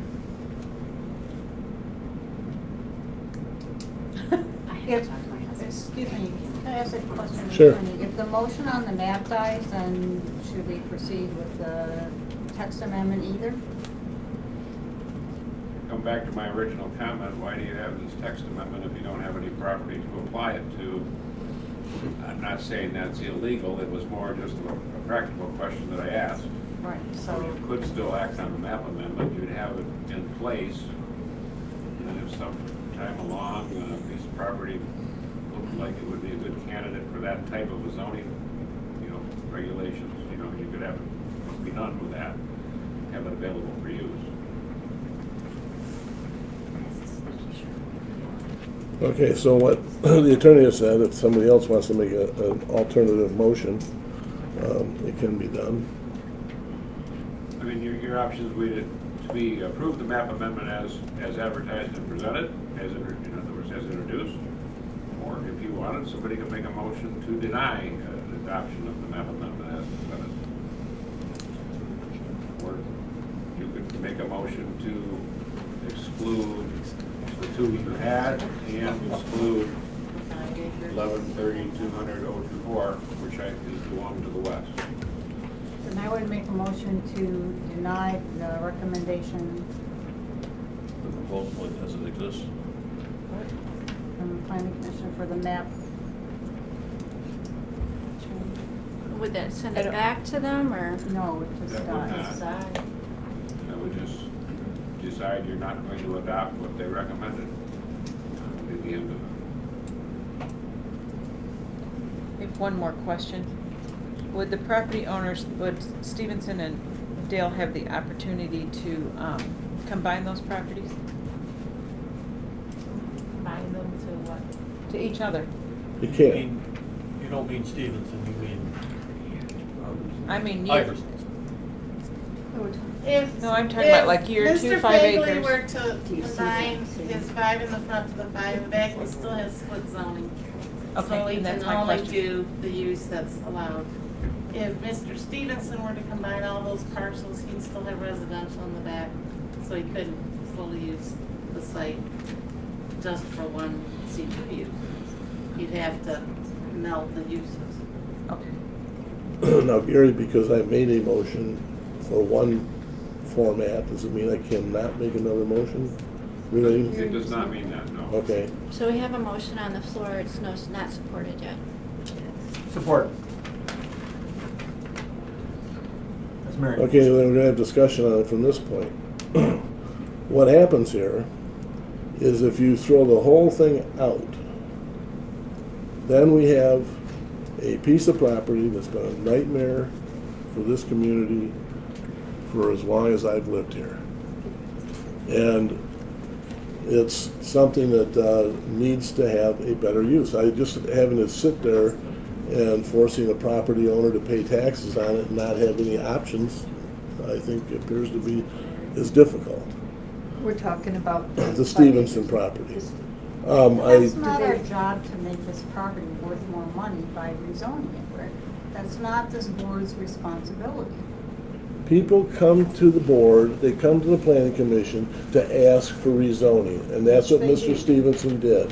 And we've spent untold hours, 2 years working on this to find a way to be able to make it so that somebody could use a piece of property that nobody else wants to buy.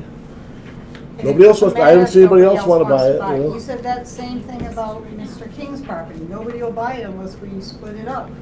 And that didn't happen, and he sold it, and it didn't get split up. You know, that's... Can I make one point? Yes, sir. We bought our properties, all of our neighbors, because of the zoning. We didn't buy property expecting to change the zoning, and that's what's going on here. People bought that land, oh, I'll change the zoning on it. No, no, I bought it because I was residential behind it. There's residential off to the left, to the west of me. That's what, we bought our land because of the zoning. That's why. You know, now people, it bothers me when people buy knowing they're gonna change the zoning. So I'm gonna buy it and I'm gonna get the zoning changed, because this is what I wanna do. Well, wait a minute, no, then you buy the land that you want, that's the zoning that you wanna do your business in. And he doesn't live here, we all live here. Yeah. We live here and help each other out and send our kids to the schools, and they graduate, and they vote, and they make donations, and they come to the football games on homecoming night. My son came home, he was there. So what's your recommendation for the use? I think we should maybe wait until 2020. You talk about you're going to go over the master plan again. Consider it then, when you consider everything else going on there, and when M59, when the highway is done and all that construction, we can take a breath and look and say, what do we want our township to be? What's going on? What are the trends? What are the trends here in Michigan? Who can we entice to come down here? They're all living up in Holly. I have colleagues from Michigan State who work in ag. They're not coming down to Highland.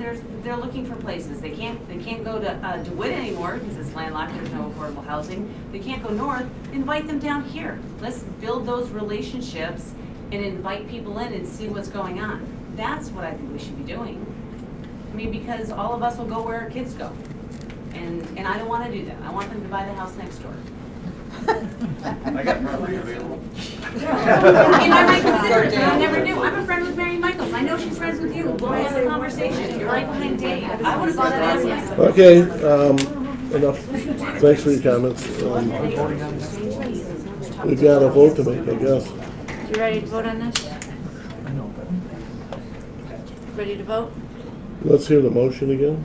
It's a vote to discontinue or cancel the amendment, basically kill it. Well, the motion was to deny adoption of the map amendment as presented, right? Deny the recommendation from the planning for map change. Deny the map change.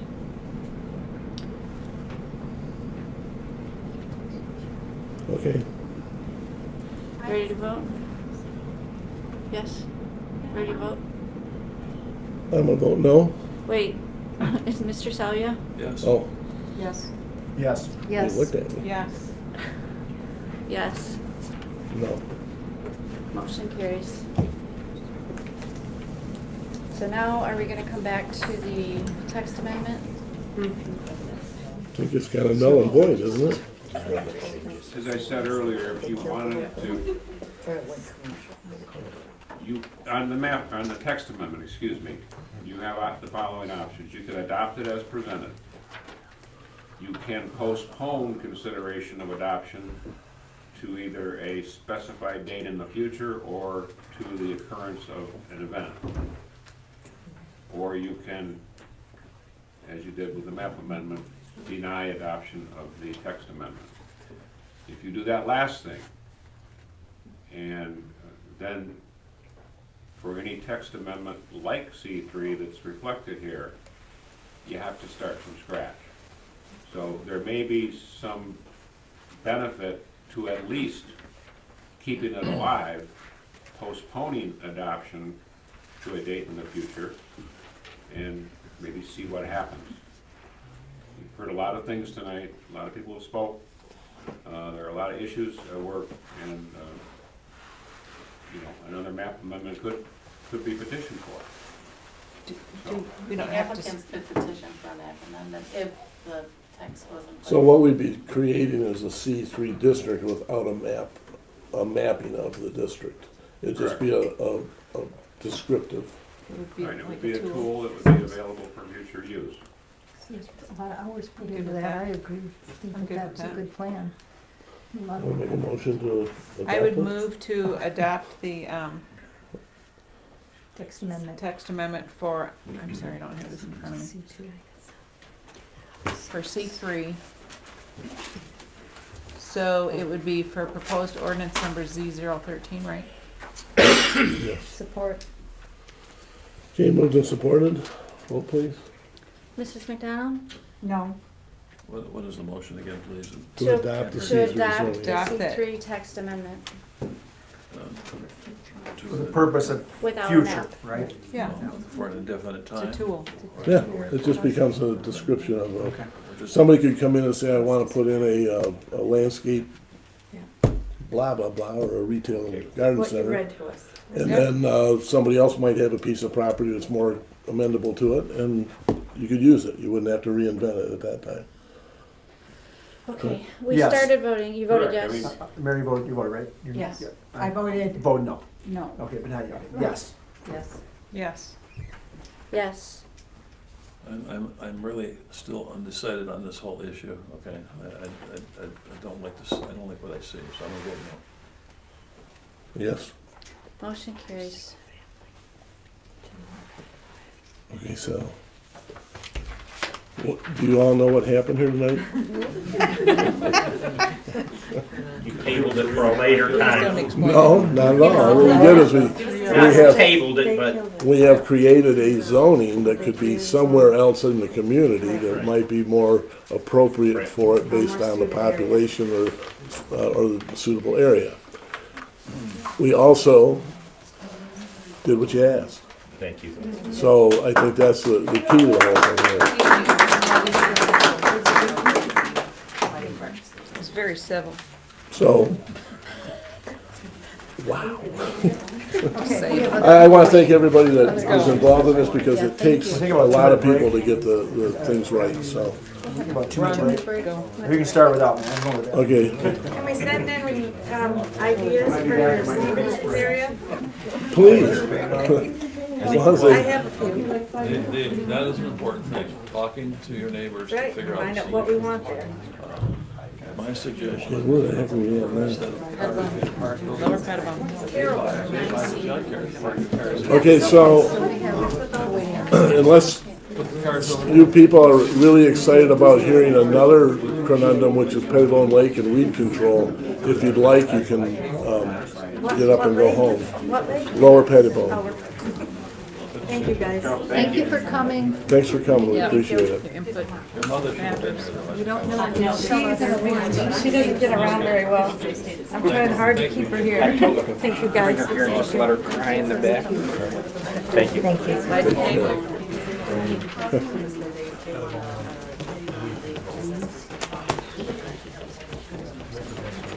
So,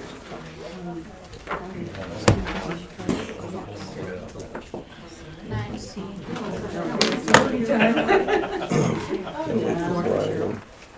can go.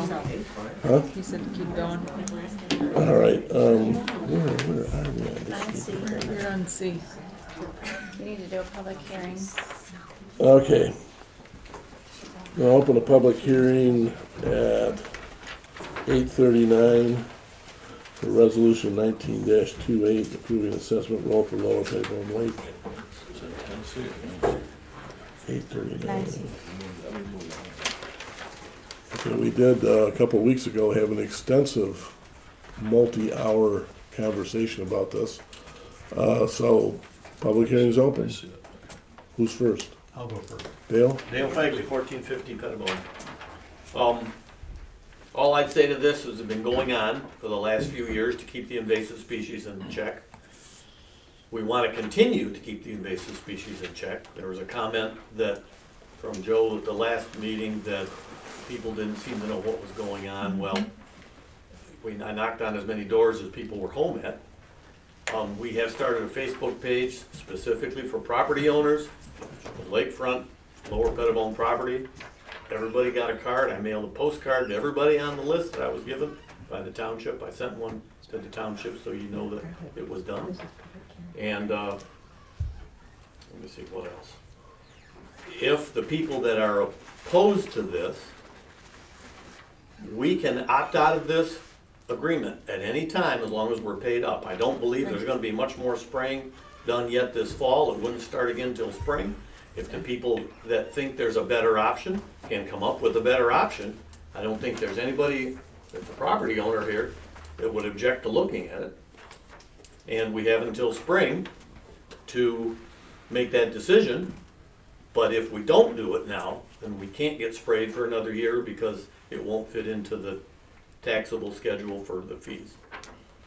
So that's it. All right. Everybody was informed today that there was a meeting tonight. Everybody that's on that Facebook page. Okay. Any comments, other comments? Anyone else here in the assessment area? Oh, yeah. Yeah, we all We're all in favor. We're all in favor. Yeah. All right.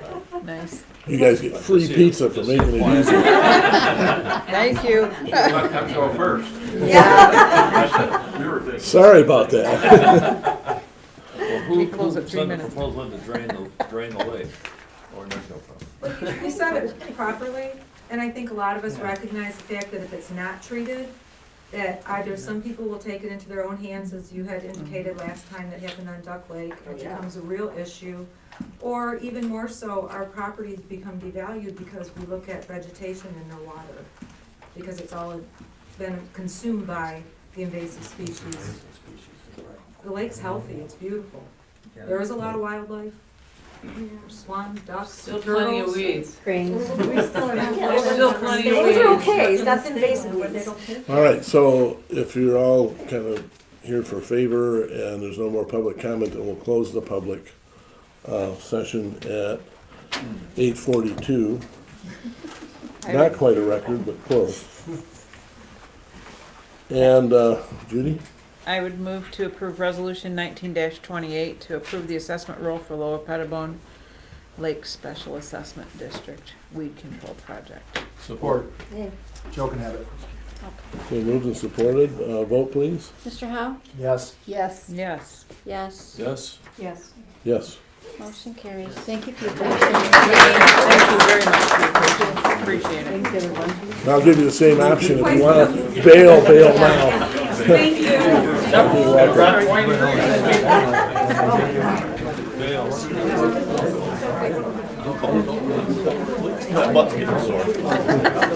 I do.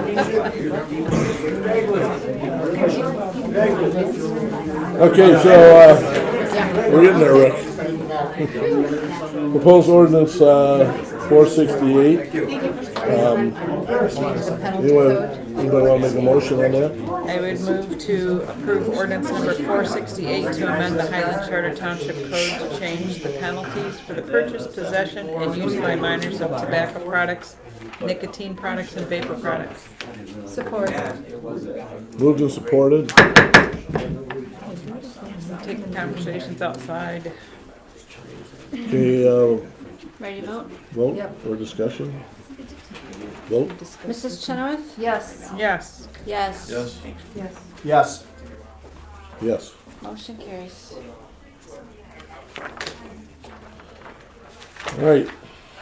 Next item. Consider authorizing the supervisor to sign the interlocal agreement for transportation services, also known as WODA. May I address the board? Yes, you may. Yes. So in your packets posted for the agenda was a different version of this agreement than what was handed out tonight. Where'd mine go? You can blame me for that. When I finally found a block of time to look at this, which was drafted by an attorney selected by the WODA group, and then he scaled it back for just Highland and White Lake. I gave it a final once over and identified some things that I thought should be changed. I also noted that the agreement you had in your packet called for and said that there were exhibits attached when in fact they were not. Those exhibits deal, with the exception of the budget, those exhibits were, and they do exist with the exception of articles of incorporation, they were intended to be the nitty-gritty details of how WODA would work. They basically say WODA's going to have bylaws. There's going to be, WODA will need to develop a job description for a director. WODA will need to have a set of operating rules and procedures. It will need to have an investment policy. What I've presented to you this evening says that if you were to approve this, and maybe I'll just walk you through this, what it would do is, if you were to approve this as modified and presented, the signature of the Highland supervisor and the White Lake supervisor, followed by filing with the county clerk's office and the Michigan Secretary of State, that would be the effective date of the creation of this new separate legal entity. One of the changes I've suggested is that WODA actually be a Michigan nonprofit corporation. A second suggestion, and this is based on discussions with Kim, who is well more familiar with funding opportunities, is that WODA would either be or have the benefits of being a 501c3 corporation for purposes of federal income tax. All of these things would have to be in place before WODA could commence providing actual transportation services. If you looked at the agreement, you saw that it was structured with a fiscal year that corresponds to the township's calendar year, or the township's fiscal year, so you know, this would provide for services to actually begin on January 1. A change I made was the agreement called for the financial contributions by the two communities to be made by November 30th. Of course, you're in a current budget year. This is talking about funding for 2020. The change I suggested is that each community's contribution, Highland and White Lake, would be payable to WODA by January 2 of 2020. So you don't have an issue with crossing over excuse me, budget years. There were some other cleanup items, and I can walk through all of these with you one by one, and I'm happy to do that. But I'm way more comfortable with what I've presented to you this evening as creating a legal entity, leaving the WODA board, which would be representatives appointed by each of the two participants, to hash out and finalize those detailed documents. I can tell you they exist. For instance, the director job description, it's a document that exists. It's patterned after, I believe, what Kim's job description currently is with Highland Township. The operating rules and procedures correspond to the operating procedures, bus operating procedures, everything that's already in place in Highland Township. But my concern with actually attaching those to this agreement is they need to be scaled back, in my opinion, so that they're more condensed and more focused on this is going to be an authority that's going to serve more than one community. The investment policy is in a draft exists. I don't know if it's been reviewed by the financial people with financial expertise, such as Judy, and input would be welcome from there, as well as the White Lake treasurer. So this, if you were to adopt this evening, would get things off the ground. As I understand it, until WODA is a legal entity, agreement signed by both supervisors, filed with the county clerk and secretary of state, SMART will not begin the process of transitioning vehicles which are currently in the names of the individual communities to WODA, and will not, again, begin the process of transitioning grant funds and so forth, municipal credits, to WODA. So if there was a reason to act on it this evening, it would be to get that time running so that hopefully everything could be in place before we get to 2020, which is the goal, is to have the program commence operation at that point.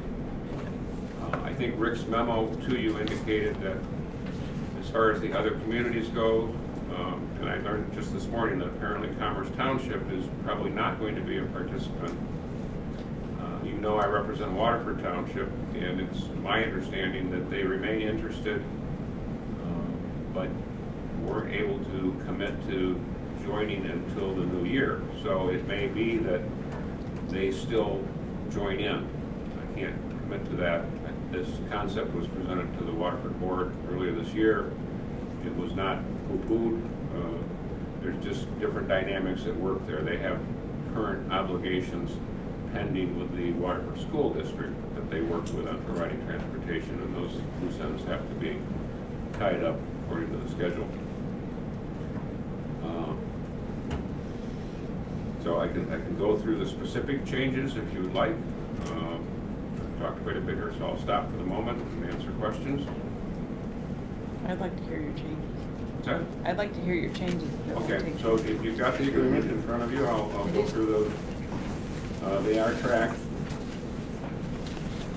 I'm on page 4 in the definitions. Where it refers to the definition of OMA as the State Open Meetings Act. I recommended taking out including all future amendments. My reason is I don't know what those might be. If the Open Meetings Act is changed, I don't favor a client having contractually agreed in advance of that to whatever those changes might be given to us by the legislature. That's a lawyer thing, I guess you could say. On page 5, in Article 3, Section A, since this would be a separate legal entity, I've simply added an additional section of the statute, which, 124.507 is the one that actually allows for a separate legal entity to be created. You can have an intergovernmental agreement like this without creating a legal entity. That's under 505. I added the word public. That comes straight out of the statute. On page 6 in Article 3, subsection H, the first change, again, is borrowing what the statute says. It calls it a public body, not a governmental instrumentality within the state. Changed authority to WODA to be consistent with that terminology throughout. And I already touched on this, shall be registered as a Michigan nonprofit corporation and is authorized to take the actions necessary to be or have the benefits of being exempt from income tax under 501c3. And so those I've already touched on, and Kim can elaborate on the 501c3 situation. You currently have a Ride with Pride 501c3 in Highland Township. It's my understanding from my meeting this morning, which was attended by White Lake's attorney, who is way more conversant on setting up corporations and such things, that there is a way to basically, articles of incorporation are filed for WODA with the state. Then there's the ability to have a merger of some sort between Ride with Pride and WODA without creating a brand new 501c3 and all the time it takes, or WODA would simply have the benefits of the existing 501c3. That's why that language is put in there as it is. I'm going to jump all the way to page 8, Article 5, subsection D. Very last line, the requirement was that the WODA board had to approve its minutes at its next regular meeting. I read the Open Meetings Act as requiring minutes to be approved at the next meeting. So I took out the word regular.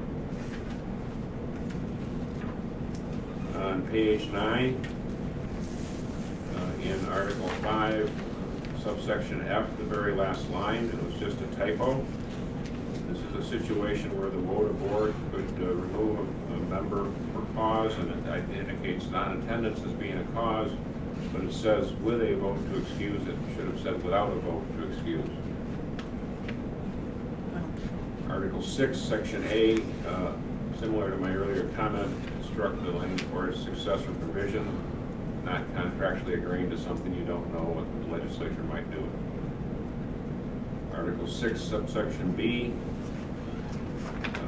the WOTA board is going to meet monthly for the first 2 years. It's going to establish its regular meeting schedule as provided in the Open Meetings Act, you know, like you folks do every year. I think you've already done it this year. You've established your meeting dates for next year. WOTA would do the same thing. And it is to meet in 2019 as often as necessary to approving the documents required by the agreement. I touched on what those were. So this would require the WOTA board to roll up their sleeves and get those documents done and final so the program can be up and running and operational by January 1.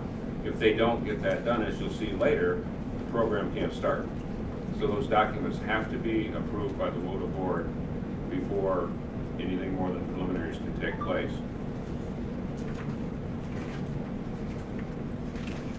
So Article 7, which is on page 10, this is where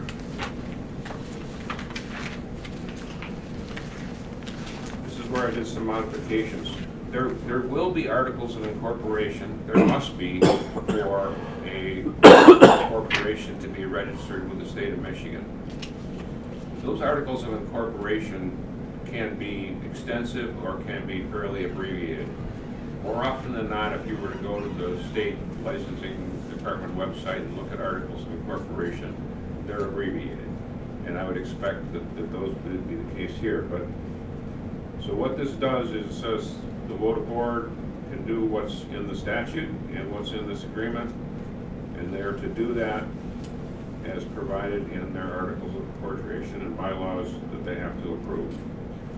It continues on to page 11, and I touched on this. Those have to be approved before transportation services are provided. It's right underneath that is subsection B, the same concept. This does require WOTA to have a director, and they have to have a, excuse me,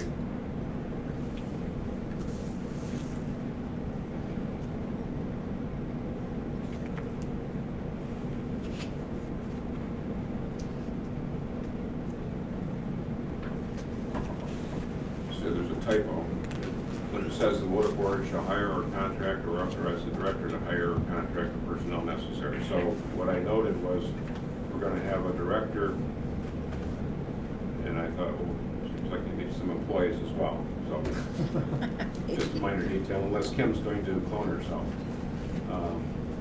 This also indicates that the employees may be employees of a party. And one of the items I asked that you add to your agenda this evening was dealing with transfer of employees. It's something that is also a requirement for an entity to be legally recognized. So that's why that language is there. In paragraph C on that page, I modified this. Okay, if you approve this with the annual budget that's attached for 2020, the board and White Lake's already approved this. That's the approved budget, but I provided that shall be the budget unless the WOTA board proposes and the parties approve an amended budget. I mentioned a moment ago that it's possible that Waterford will still want to join, and they may even be able to do that this year, such that they would be a participant in 2020. That, in all likelihood, would trigger a budget amendment. So I thought it was appropriate to not etch the budget that's going to be attached to this agreement in stone, but leave some flexibility for fine-tuning if it was necessary. Page 12, subsection H, the concept, this gets to the operation rules and regulations. Again, those have to be finalized by the vote of board before it can commence services. In subsection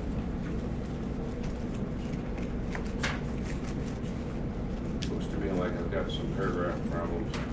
It would be subsection J. I don't know why that got stricken. Deals with the investment policy, that has to be approved and finalized before we provide services. Page 13, top of the page, that would still be K. I was concerned with the language which said that the communities were going to take care of the audit on an alternating year basis. If it's a separate legal entity, it seems to me, and the statute requires that it gets its own audit. But I did recognize that to the extent possible, legal and economical, that it be done in conjunction with the audits of the other parties. So not quite as strict, you know, it recognizes the independent legal entity that's being created here. Page 13, Article 8A, change there is just that contributions going to be honored before January 2 of 2020. I took an unnecessary word out of subsection A there. Typo. Bottom of page 14 of subsection D, the investment policy shows up again, so same language we had earlier, has to be approved by the board before services commence. And on each one of these documents I mentioned, you'll see that I struck out the reference to it being attached as an exhibit. Actually, what happened is, I think, Jennifer, did you send 2 copies, one with a strike and one, because we got it right at the end of the day. I will tell you that I was pushing it to get this out to you folks. Okay, because we don't have any of the Yeah, we don't have any stuff. strikes, no. But we're following along. You don't have Yeah, we're strikeouts? following, no. What's that? No. Not in our. No, we're following what you're doing, though. We have the other copy, so. He's got. So maybe the wrong one got printed for you folks? Jenny the printed, copy We're, with the we're strikeouts. following. Jenny printed what you emailed. And some, Can I just see one of your? Here's one right here. if she pulled it up on her computer, which is a Mac. No, it's not a Mac. But depending on her settings, it might not show the Follow what you're changes. doing. Okay, well, I'll finish it off then. We're following, it's what we're following. Okay. But that's why I'm going, where are you at? Scout's honor, I did do it. Yeah. And I've got a witness to prove it. I can make copies. So, I'm on page 15, again, the funding contribution is due by January 2 of the fiscal year, the contribution is 4. So, that's the pattern. The 2 townships are on a calendar year, budget year, you get your budget approved for the next year, and you have to, based on that approved budget, you have to pay your money by January 2nd.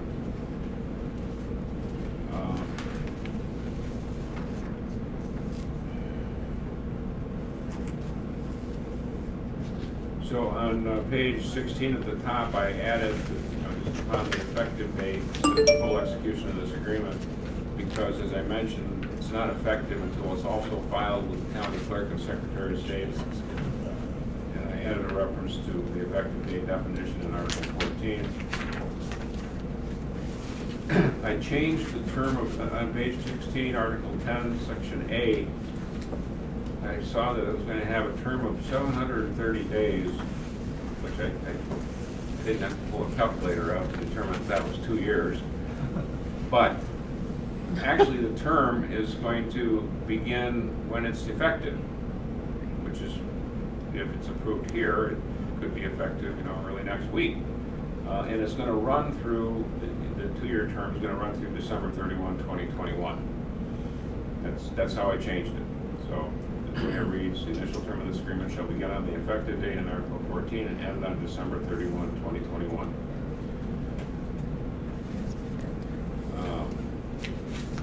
In subsection C there, again, saying when the payment is due, January 2 of the fiscal year, funding's for. In Article 10, subsection D, which begins at the bottom of page 16, this agreement does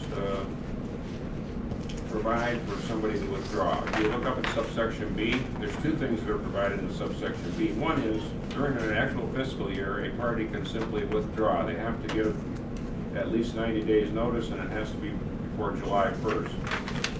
If a party did that, they don't get a refund of their money, and they get the services for the rest of the year. And then the other thing there is provides for automatic renewals of 4-year terms. You saw that in the original draft. But that's in the context down here in D, because the way it read was that if somebody withdraws, that the parties, the two townships in this context, or three if Waterford's a part of it, or if it gets as big as it could, all of them would have to agree to amend the agreement, which to me seemed unnecessary. So you've already got an explanation. If somebody withdraws, you don't get any money back, but you do get your services for the balance of this year. So I just said that if that happens, the WODA board has to take it into account in its proposed budget for the next fiscal year. Because the way this agreement is set up in an earlier provision, on an annual basis, I think it's by July 1st, that's where that date comes from, the WODA board has to put together a proposed budget, and that proposed budget then needs to be approved by the legislative bodies of each participating community. So it's not like once, if you were to approve this, you'll never see anything again. On an annual basis, each township board will have the ability to exercise its control, if you will, through its budget approval process. But since that's there, it made no sense to me to actually require the agreement to be amended. I also added that if somebody withdraws, then their membership or voting rights on the WODA board after the effective date of the withdrawal are gone, and that date of withdrawal will be the date of the notice, or unless they've otherwise stated otherwise. So maybe somebody gives a notice of, we're withdrawing effective on this date. So if they did that, then that date would be the controlling item. So Gary, your proof is that there's the document with your... Oh, you got it. Wonderful. Okay. So on page 17 in section E up near the top, there was a provision for, okay, let's say a community withdrew. And if you're not part of the agreement, then your residents aren't eligible to get services through this entity.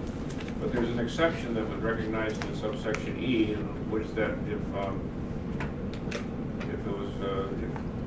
residents were clients of an organization that provided funding to WODA, and I asked for clarification as what that was getting at, and it's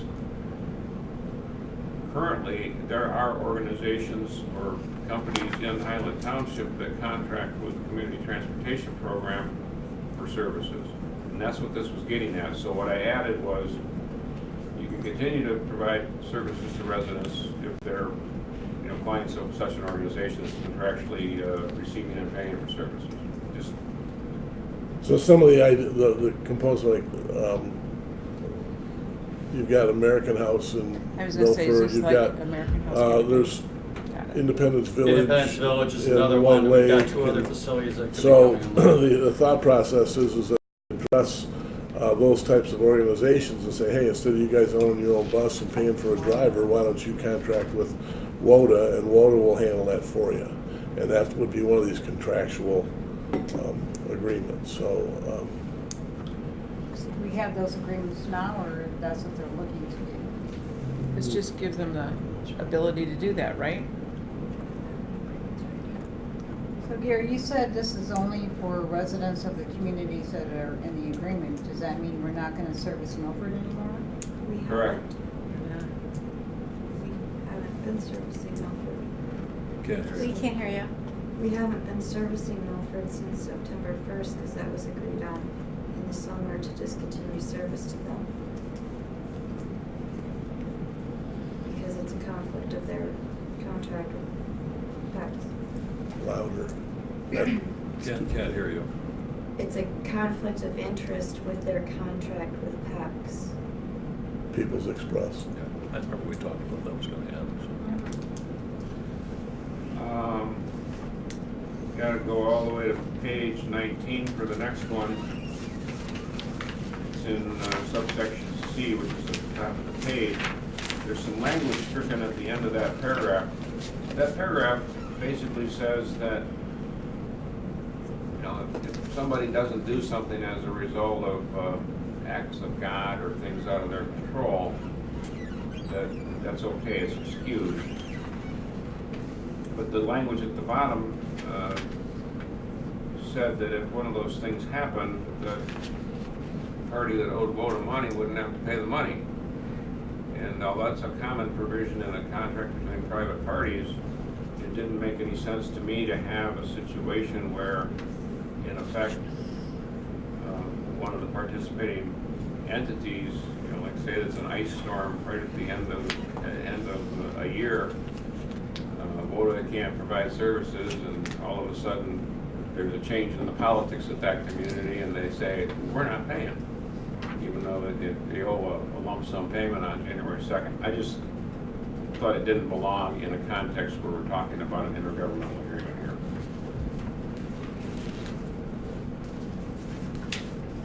here. And on the very last page, I changed the effective date to correspond with what I've said several times. Signed, filed with the county clerk, secretary of state.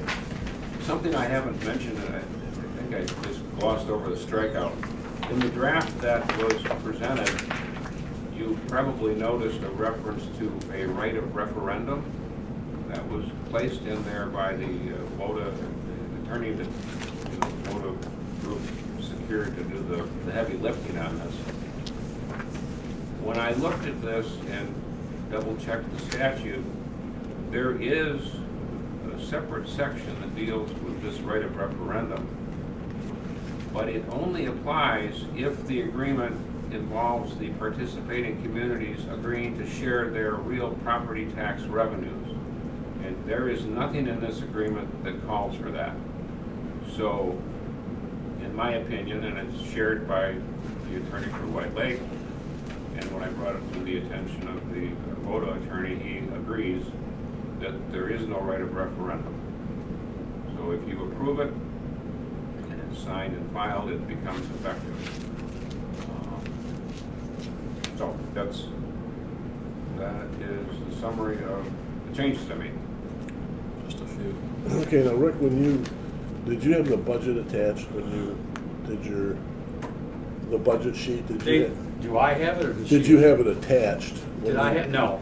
They knew what the budget was. It's in our resolution. We passed a resolution at the township level that allows me as a supervisor to act on behalf of the township to execute, and has the dollar amount right in the resolution to move forward with it. So any of the changes that we need to make for the amendments, because this is a a living document in the sense that as we've looked at this, if you can only imagine, you got to imagine this: 5 attorneys at one table in one room, and they're all still alive. Okay, and over an 18-month period.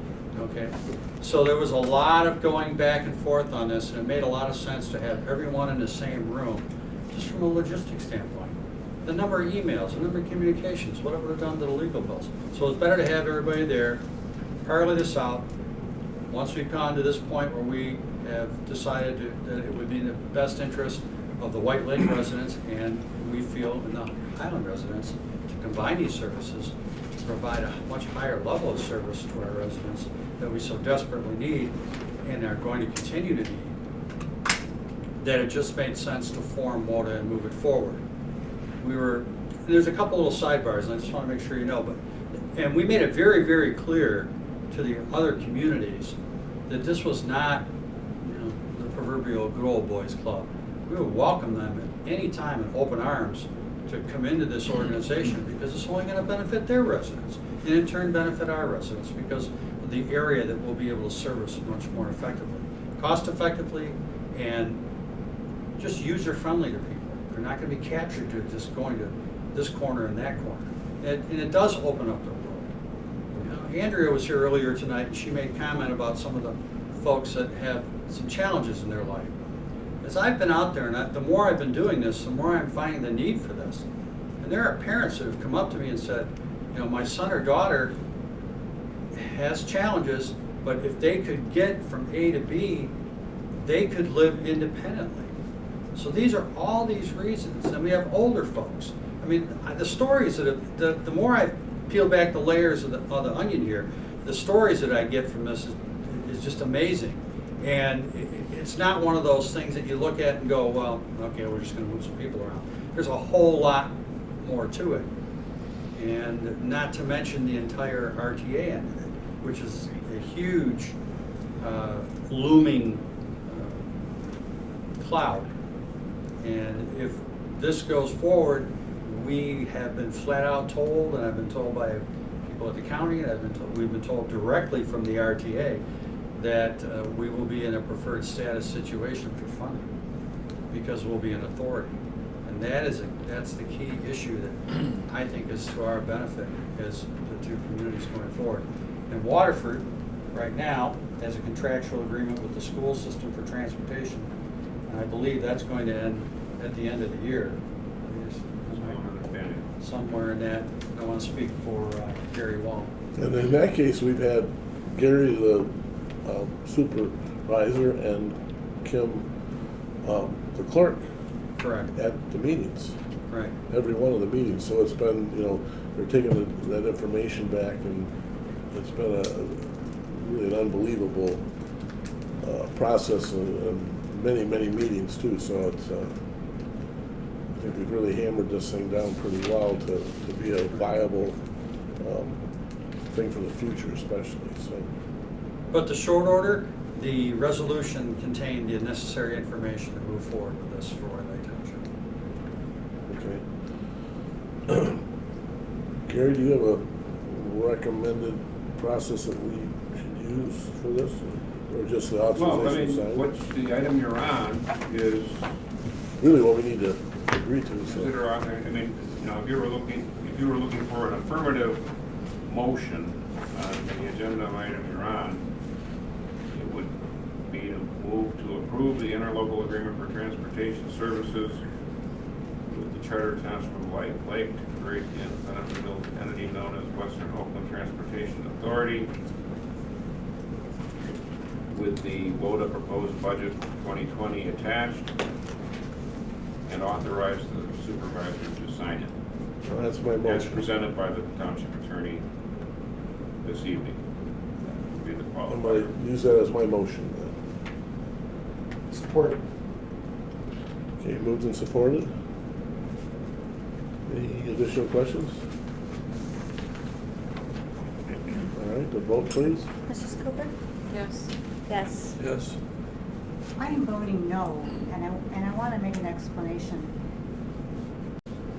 When this program started, this was supposed to be self-funding, and I don't believe it's fair to the residents to take almost 40% of our millage and devote it to this program without their say. And it started out a great idea, 5 communities, now we're down to 2, maybe 3. And for those reasons, I am voting no on this. Yes. Yes. Yes, and I'm going to make a comment to add to that, yes. At our last board meeting, we authorized to spend $400,000 to help the subdivision pave its roads. How can $185,000 not be of greater value to help those people that are in the community that cannot get rides, do not have the resources, or the ability to be able to get to the doctor and to get food and to get out of their little cubicles that they live in. So that type of a statement, I appreciate Mary's opinion, but I think that you have to look at everything in a larger picture. We spent $140,000 to pave a pathway on M59 from Timber Ridge to the end of the county, and so who gets to use? This is a good use, it's a great use, and at some point in the near future, it will be self-funded. And I want to say that Kim has actually kept us a self-funded operation to this point and up to the end of the year by the grants and stuff that she went after and worked hard for. So she's not going to give up doing that.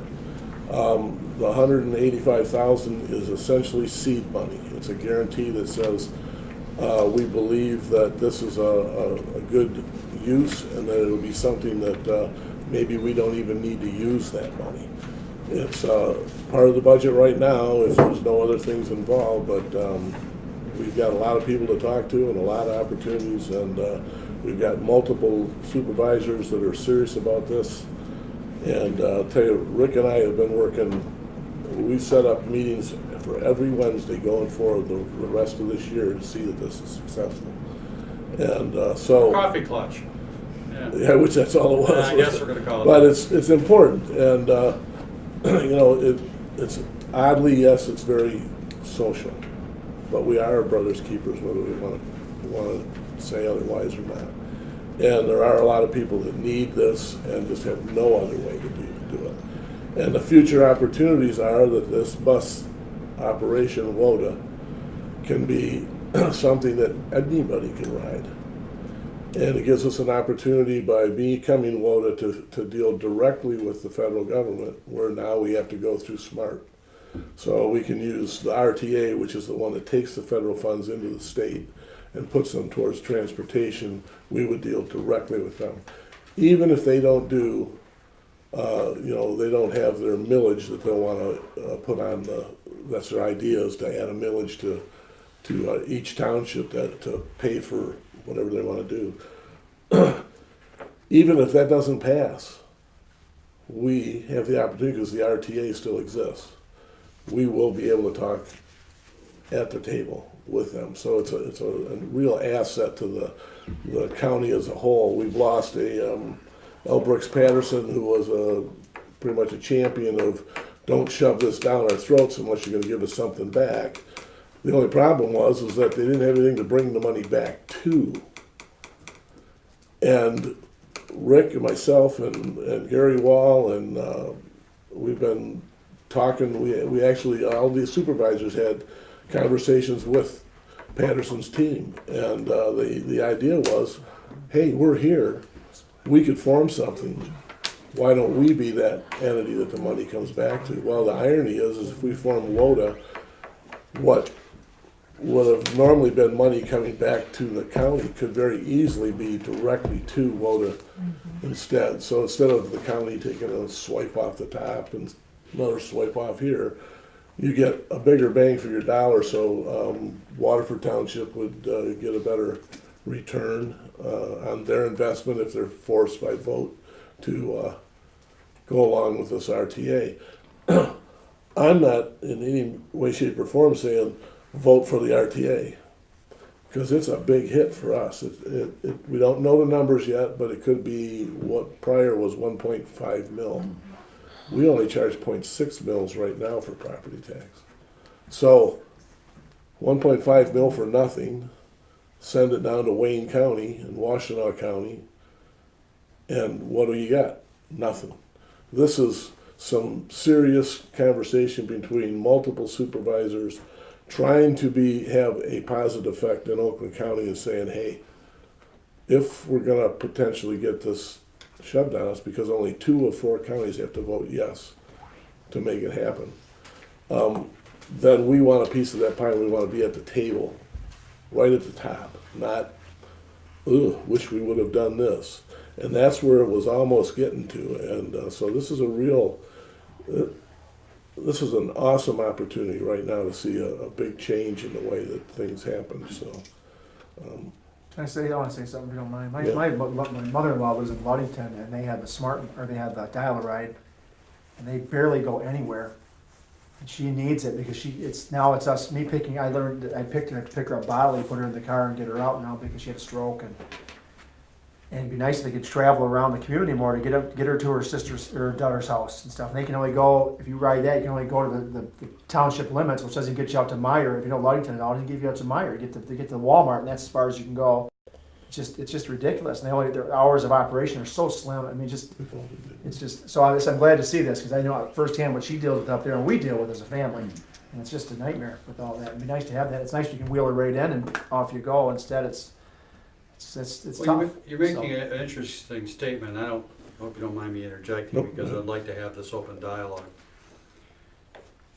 One of the things that many of the parents, individuals that have children that have challenges, was not just what it's to the children, but it affects the entire family structure. Yeah, absolutely. And so it really it has more impact than you would know. Oh, I know. Oh, And you yourself right now, you understand exactly because you've been impacted by it. Right. And until you're impacted by it, you may not think about it. But when your life suddenly changes, because you have to be there to get someone to the doctor, someone to work, someone to a physical therapist, whatever the case may be, it does impact your life. We have, by 2035, there's going to be more of us over the age of 60 years old than there's going to be under the age of 17. Who's going to drive you around? Okay? Kids today aren't getting their license at 16 years old. I know a young man right now, he's 19 years old and he still doesn't have his license. There's a lot of that. He's a 4.0 student, but he doesn't have his license. It escapes me. I was at the door turning the key for the guy at the Secretary of State office when I was 16 on my birthday. So our society is shifting. Everything is changing. We're turning to more of a walkable community. The three things that people are looking for in living anymore is reasonable housing, okay, transportation, and a walkable community. Believe it or not, walkable community is actually coming up on the higher end. Yep. So we're seeing a lot of changes, and even though we may be out on the more rural end of it, or some people would call us, the sticks of Oakland County, White Lake and Highland are two unique communities because they're trying to hold on to, listen to this meeting tonight and all the concerns these folks have. White Lake has the same challenges. We're trying to hang on to a little bit of what we were, but yet we're still going in a certain direction.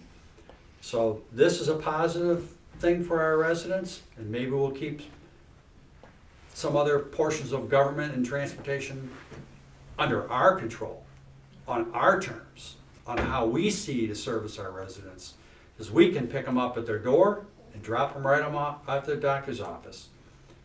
Smart can't do it, and a bunch of other operations out there cannot handle it. And I'm not so sure about the one group, which I won't mention, but there's other communities using them, and I'm not sure how sustainable those are going to be, because they're not cost effective. We've run the numbers 1,000 times, and it makes more sense to start out on this avenue, and we've written it as like a 2-year pilot program.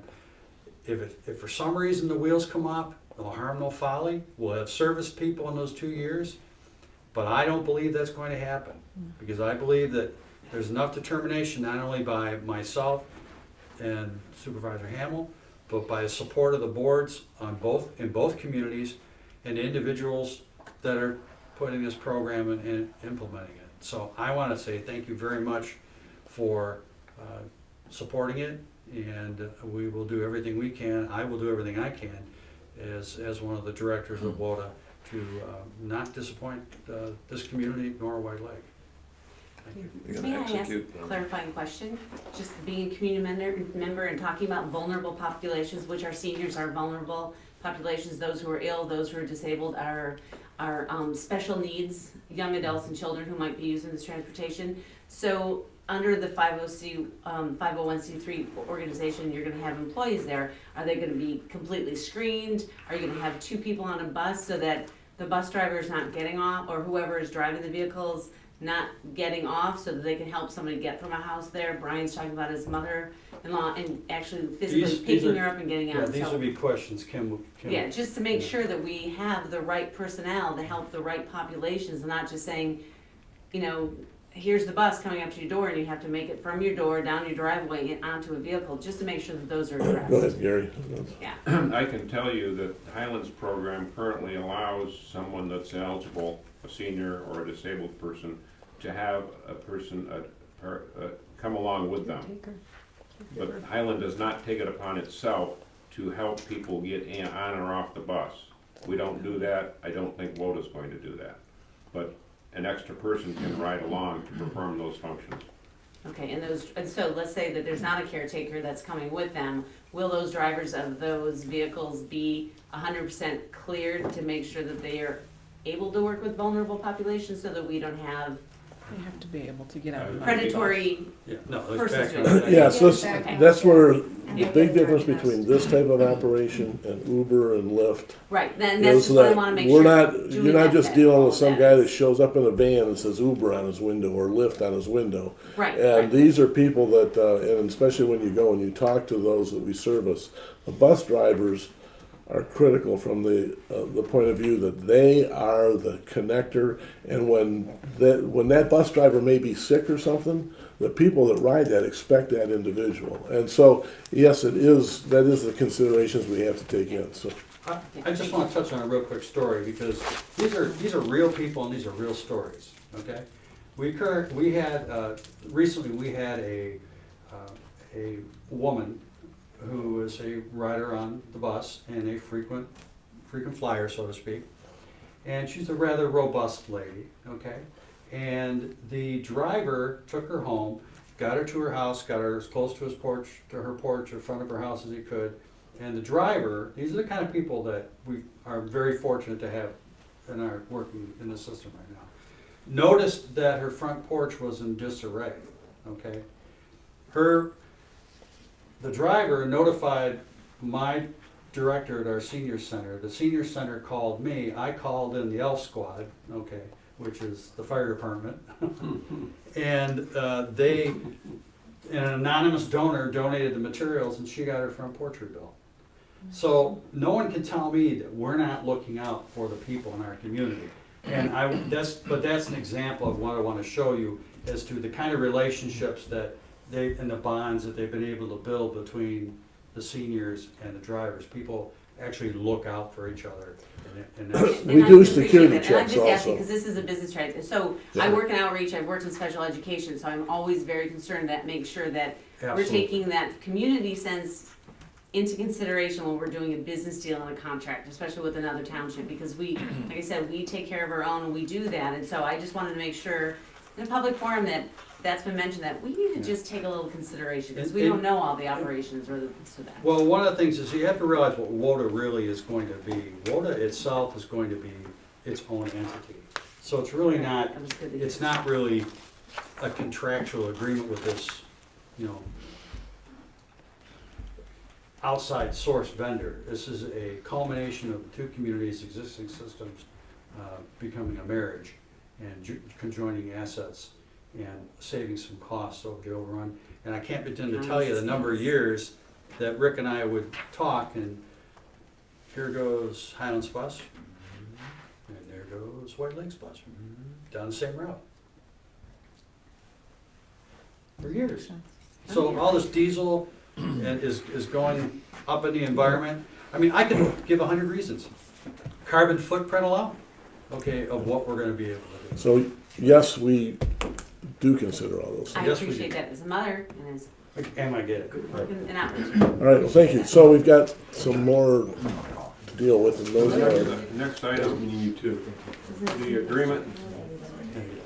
The agreement you just approved calls for each of the public agency members, Highland, White Lake, to appoint a member. The appointment is for a 4-year term, and you also are to appoint an alternate member. The agreement does not require that an appointed member by either community be a member of its legislative body. But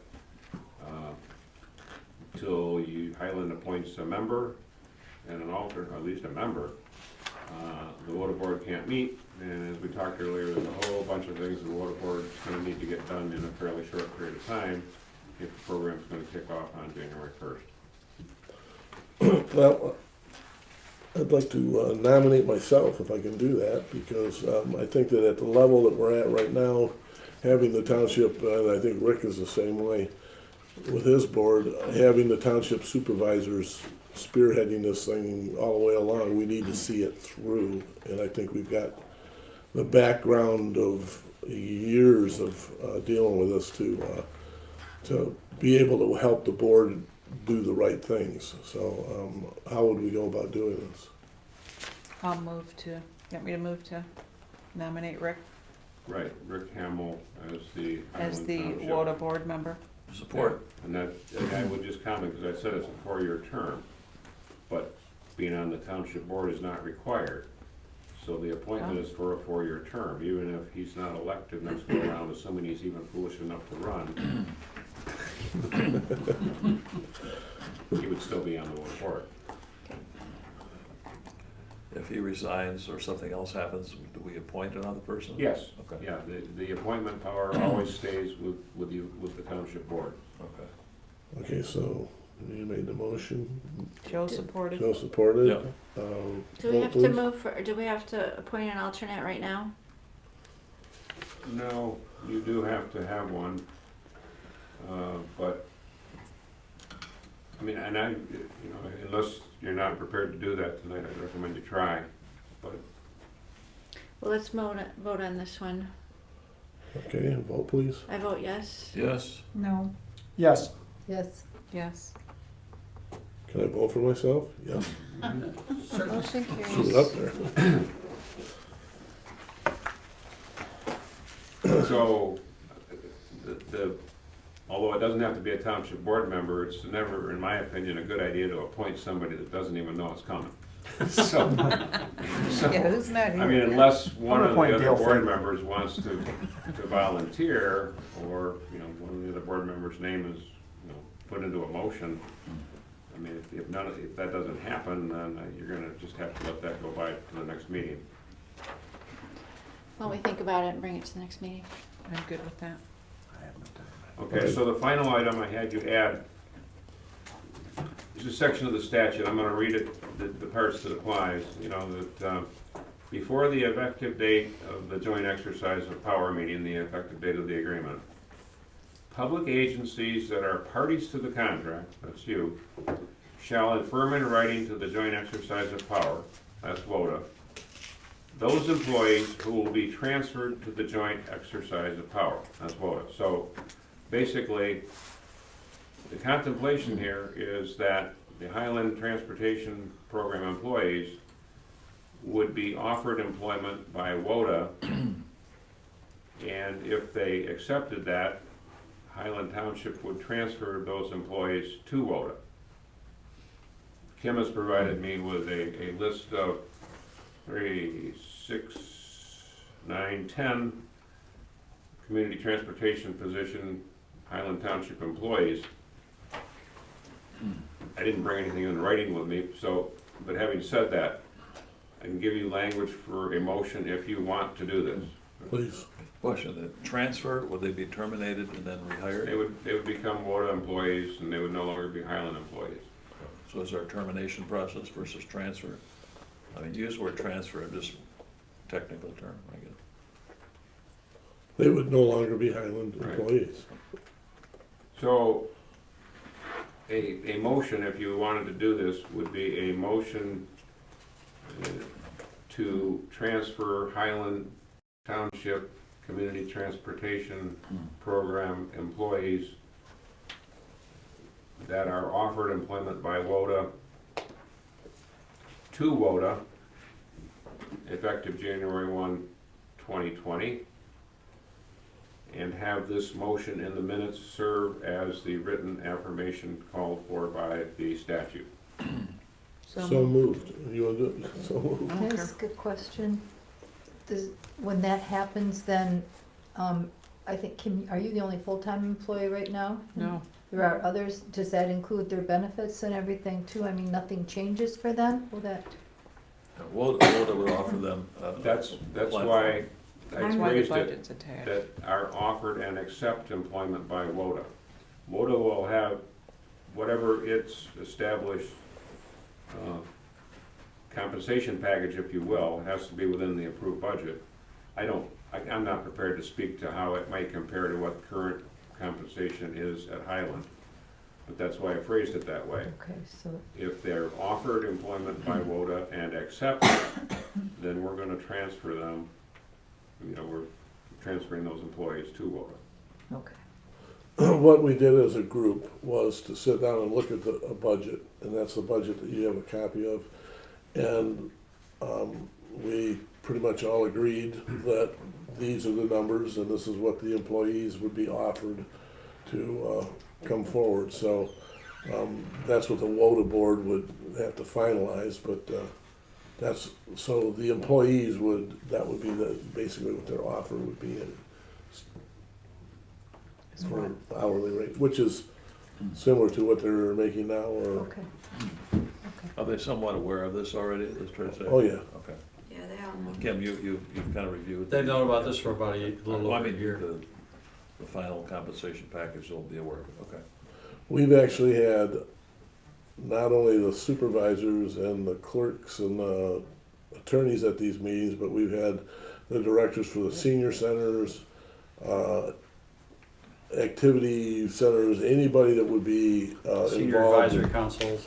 Yep, and they all talked to their employees and inform them what was potentially gonna go on and who would be included and who would want to and who wouldn't want to, so it's been very well discussed amongst all the employees, so. So I have a motion from Rick. Is there a second, or? Support. I apologize, Kim ran off a listing of who those employees are, and I wondered, why did she give me all these copies? The light bulb just went on. Okay, so moved and supported, we need a vote. You ready to vote? Mr. Salvia? Yes? Yes. Yes. Yes. Yes. Yes. My turn, yes. Motion carries.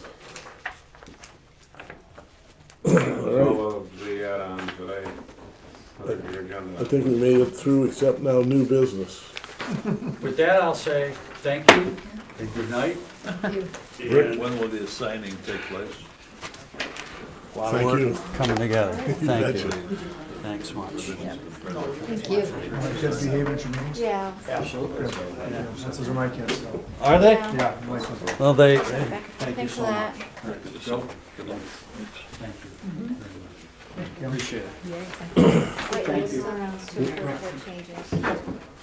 We still got one more item there. Yeah, no. So, we appreciate your input. I think you know that.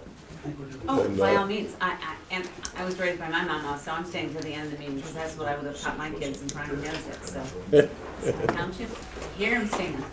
It's like any game, you know, you never know what's It's not gonna a game. happen. This is life. Yeah. If we didn't stand up for what we believed in, as you said earlier, we'd be Yeah. all like Okay. fighting Brexit right now, because Yeah. we'd still be under the Queen's rule, so. Okay, stand up for our- last item, finally new business, approved fire department purchase of a Hearst hydraulics combi tool. I guess it's, There will be 2 units, one Is it replaced. combi or combo? Combi. It is combi, okay, That's the sorry. name of the device. Sorry, okay. These are the hydraulic devices that we purchased last year for engine 11. The current extrication equipment we have on engine for station 2 and station 3's apparatus is again the old separate power generator hydraulic lines going to hydraulic devices that aren't capable of cutting modern day type vehicles. One of the other things that we're dealing with right now is the toxic hydraulic fluid that's in there. It's recommended to have that all changed out, which comes with changing of seals and everything else. Long story short, it's going to cost approximately $3,000 a unit just to have it shipped out, the fluids changed, and then shipped back to us. That's not saying that they're not going to find anything. It's all going to be shipped down to Tennessee. And the combi tool is definitely a quicker, more efficient operation.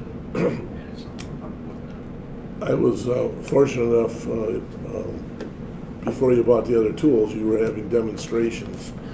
And the old tools, I mean, you open up the back of there's a cabinet on the fire truck, and there's a, leaky hydraulic fluid that's all over. The hoses are slippery, and the other part of it is you've got to drag hoses to the scene of the accident, and your truck may not be adequately close enough to it. may have to remove the. where these devices are handheld, battery operated, and they go, and they cut through the other ones. And you wait, and it's serious stuff. So extrication, the old equipment, like you said, having to remount it, I think it just makes total sense to update. So and then. the jaws of life? Yes. And also, I'm sorry, the intention was to, the capital millage that we have for fire stations, apparatus replacement, there's also $20,000 allocated in the original budgets for large capital equipment every year. That's what I'd like to use this year. I didn't allocate it last year's budget because it was still getting played with a little bit. We didn't have a line item for that yet, which we still don't have a line item for equipment. for that amount of money. So I'll make the motion to approve the purchase of whatever I did with that kit. Hydraulics, combi Yeah, tools. I have all the details here. Approve the purchase of a Hearst two units of the Hearst hydraulics combi tool for a amount not to exceed $23,000. Support. Hold on a second. Oh, sorry. And with that, budget amendment in the same amount to cover that cost. Separate motion though, or is that okay? Doesn't have to. Mr. Supervisor? Yes, sir. Can we make sure it's out of the 402 account? Out of the It is 402 account? It is. Okay. All right. You betcha they're gonna make sure it's out of there. 205 account? Okay, so that was the motion. Support. I'm just saying Stereo. Mary Pat supported. Okay, moved and supported. Vote, please. Mrs. McDonald? Yes. Yes. Yes. Yes. Yes. Yes. Yes. Motion carries. Thank you. All Can I right. ask one question? I want to ask Lieutenant Schneider real quick. How's the Waymaster working out? Really good. Okay. Well, you can adjourn now. This guy just want to see. So really good. Okay, good. You heard some complaints tonight about the semi trucks. They park in front of Zod, they park in front of Jay's. You know, we look out for him, we let him know when he's there, and we handle him. We don't get them all. You know, we try to get them to unload their lots like they're supposed to. But overall, he's doing really good. I almost got run over at Zot down here in East Highland in the lot, so I know they do go in there. So Yeah, Zod, they like using that left turn lane. Yeah. You're happy. Whatever that. Meeting adjourned. Thank you.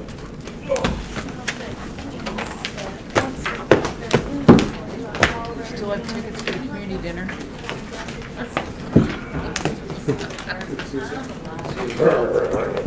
Good to see you. How are you? So, hold on.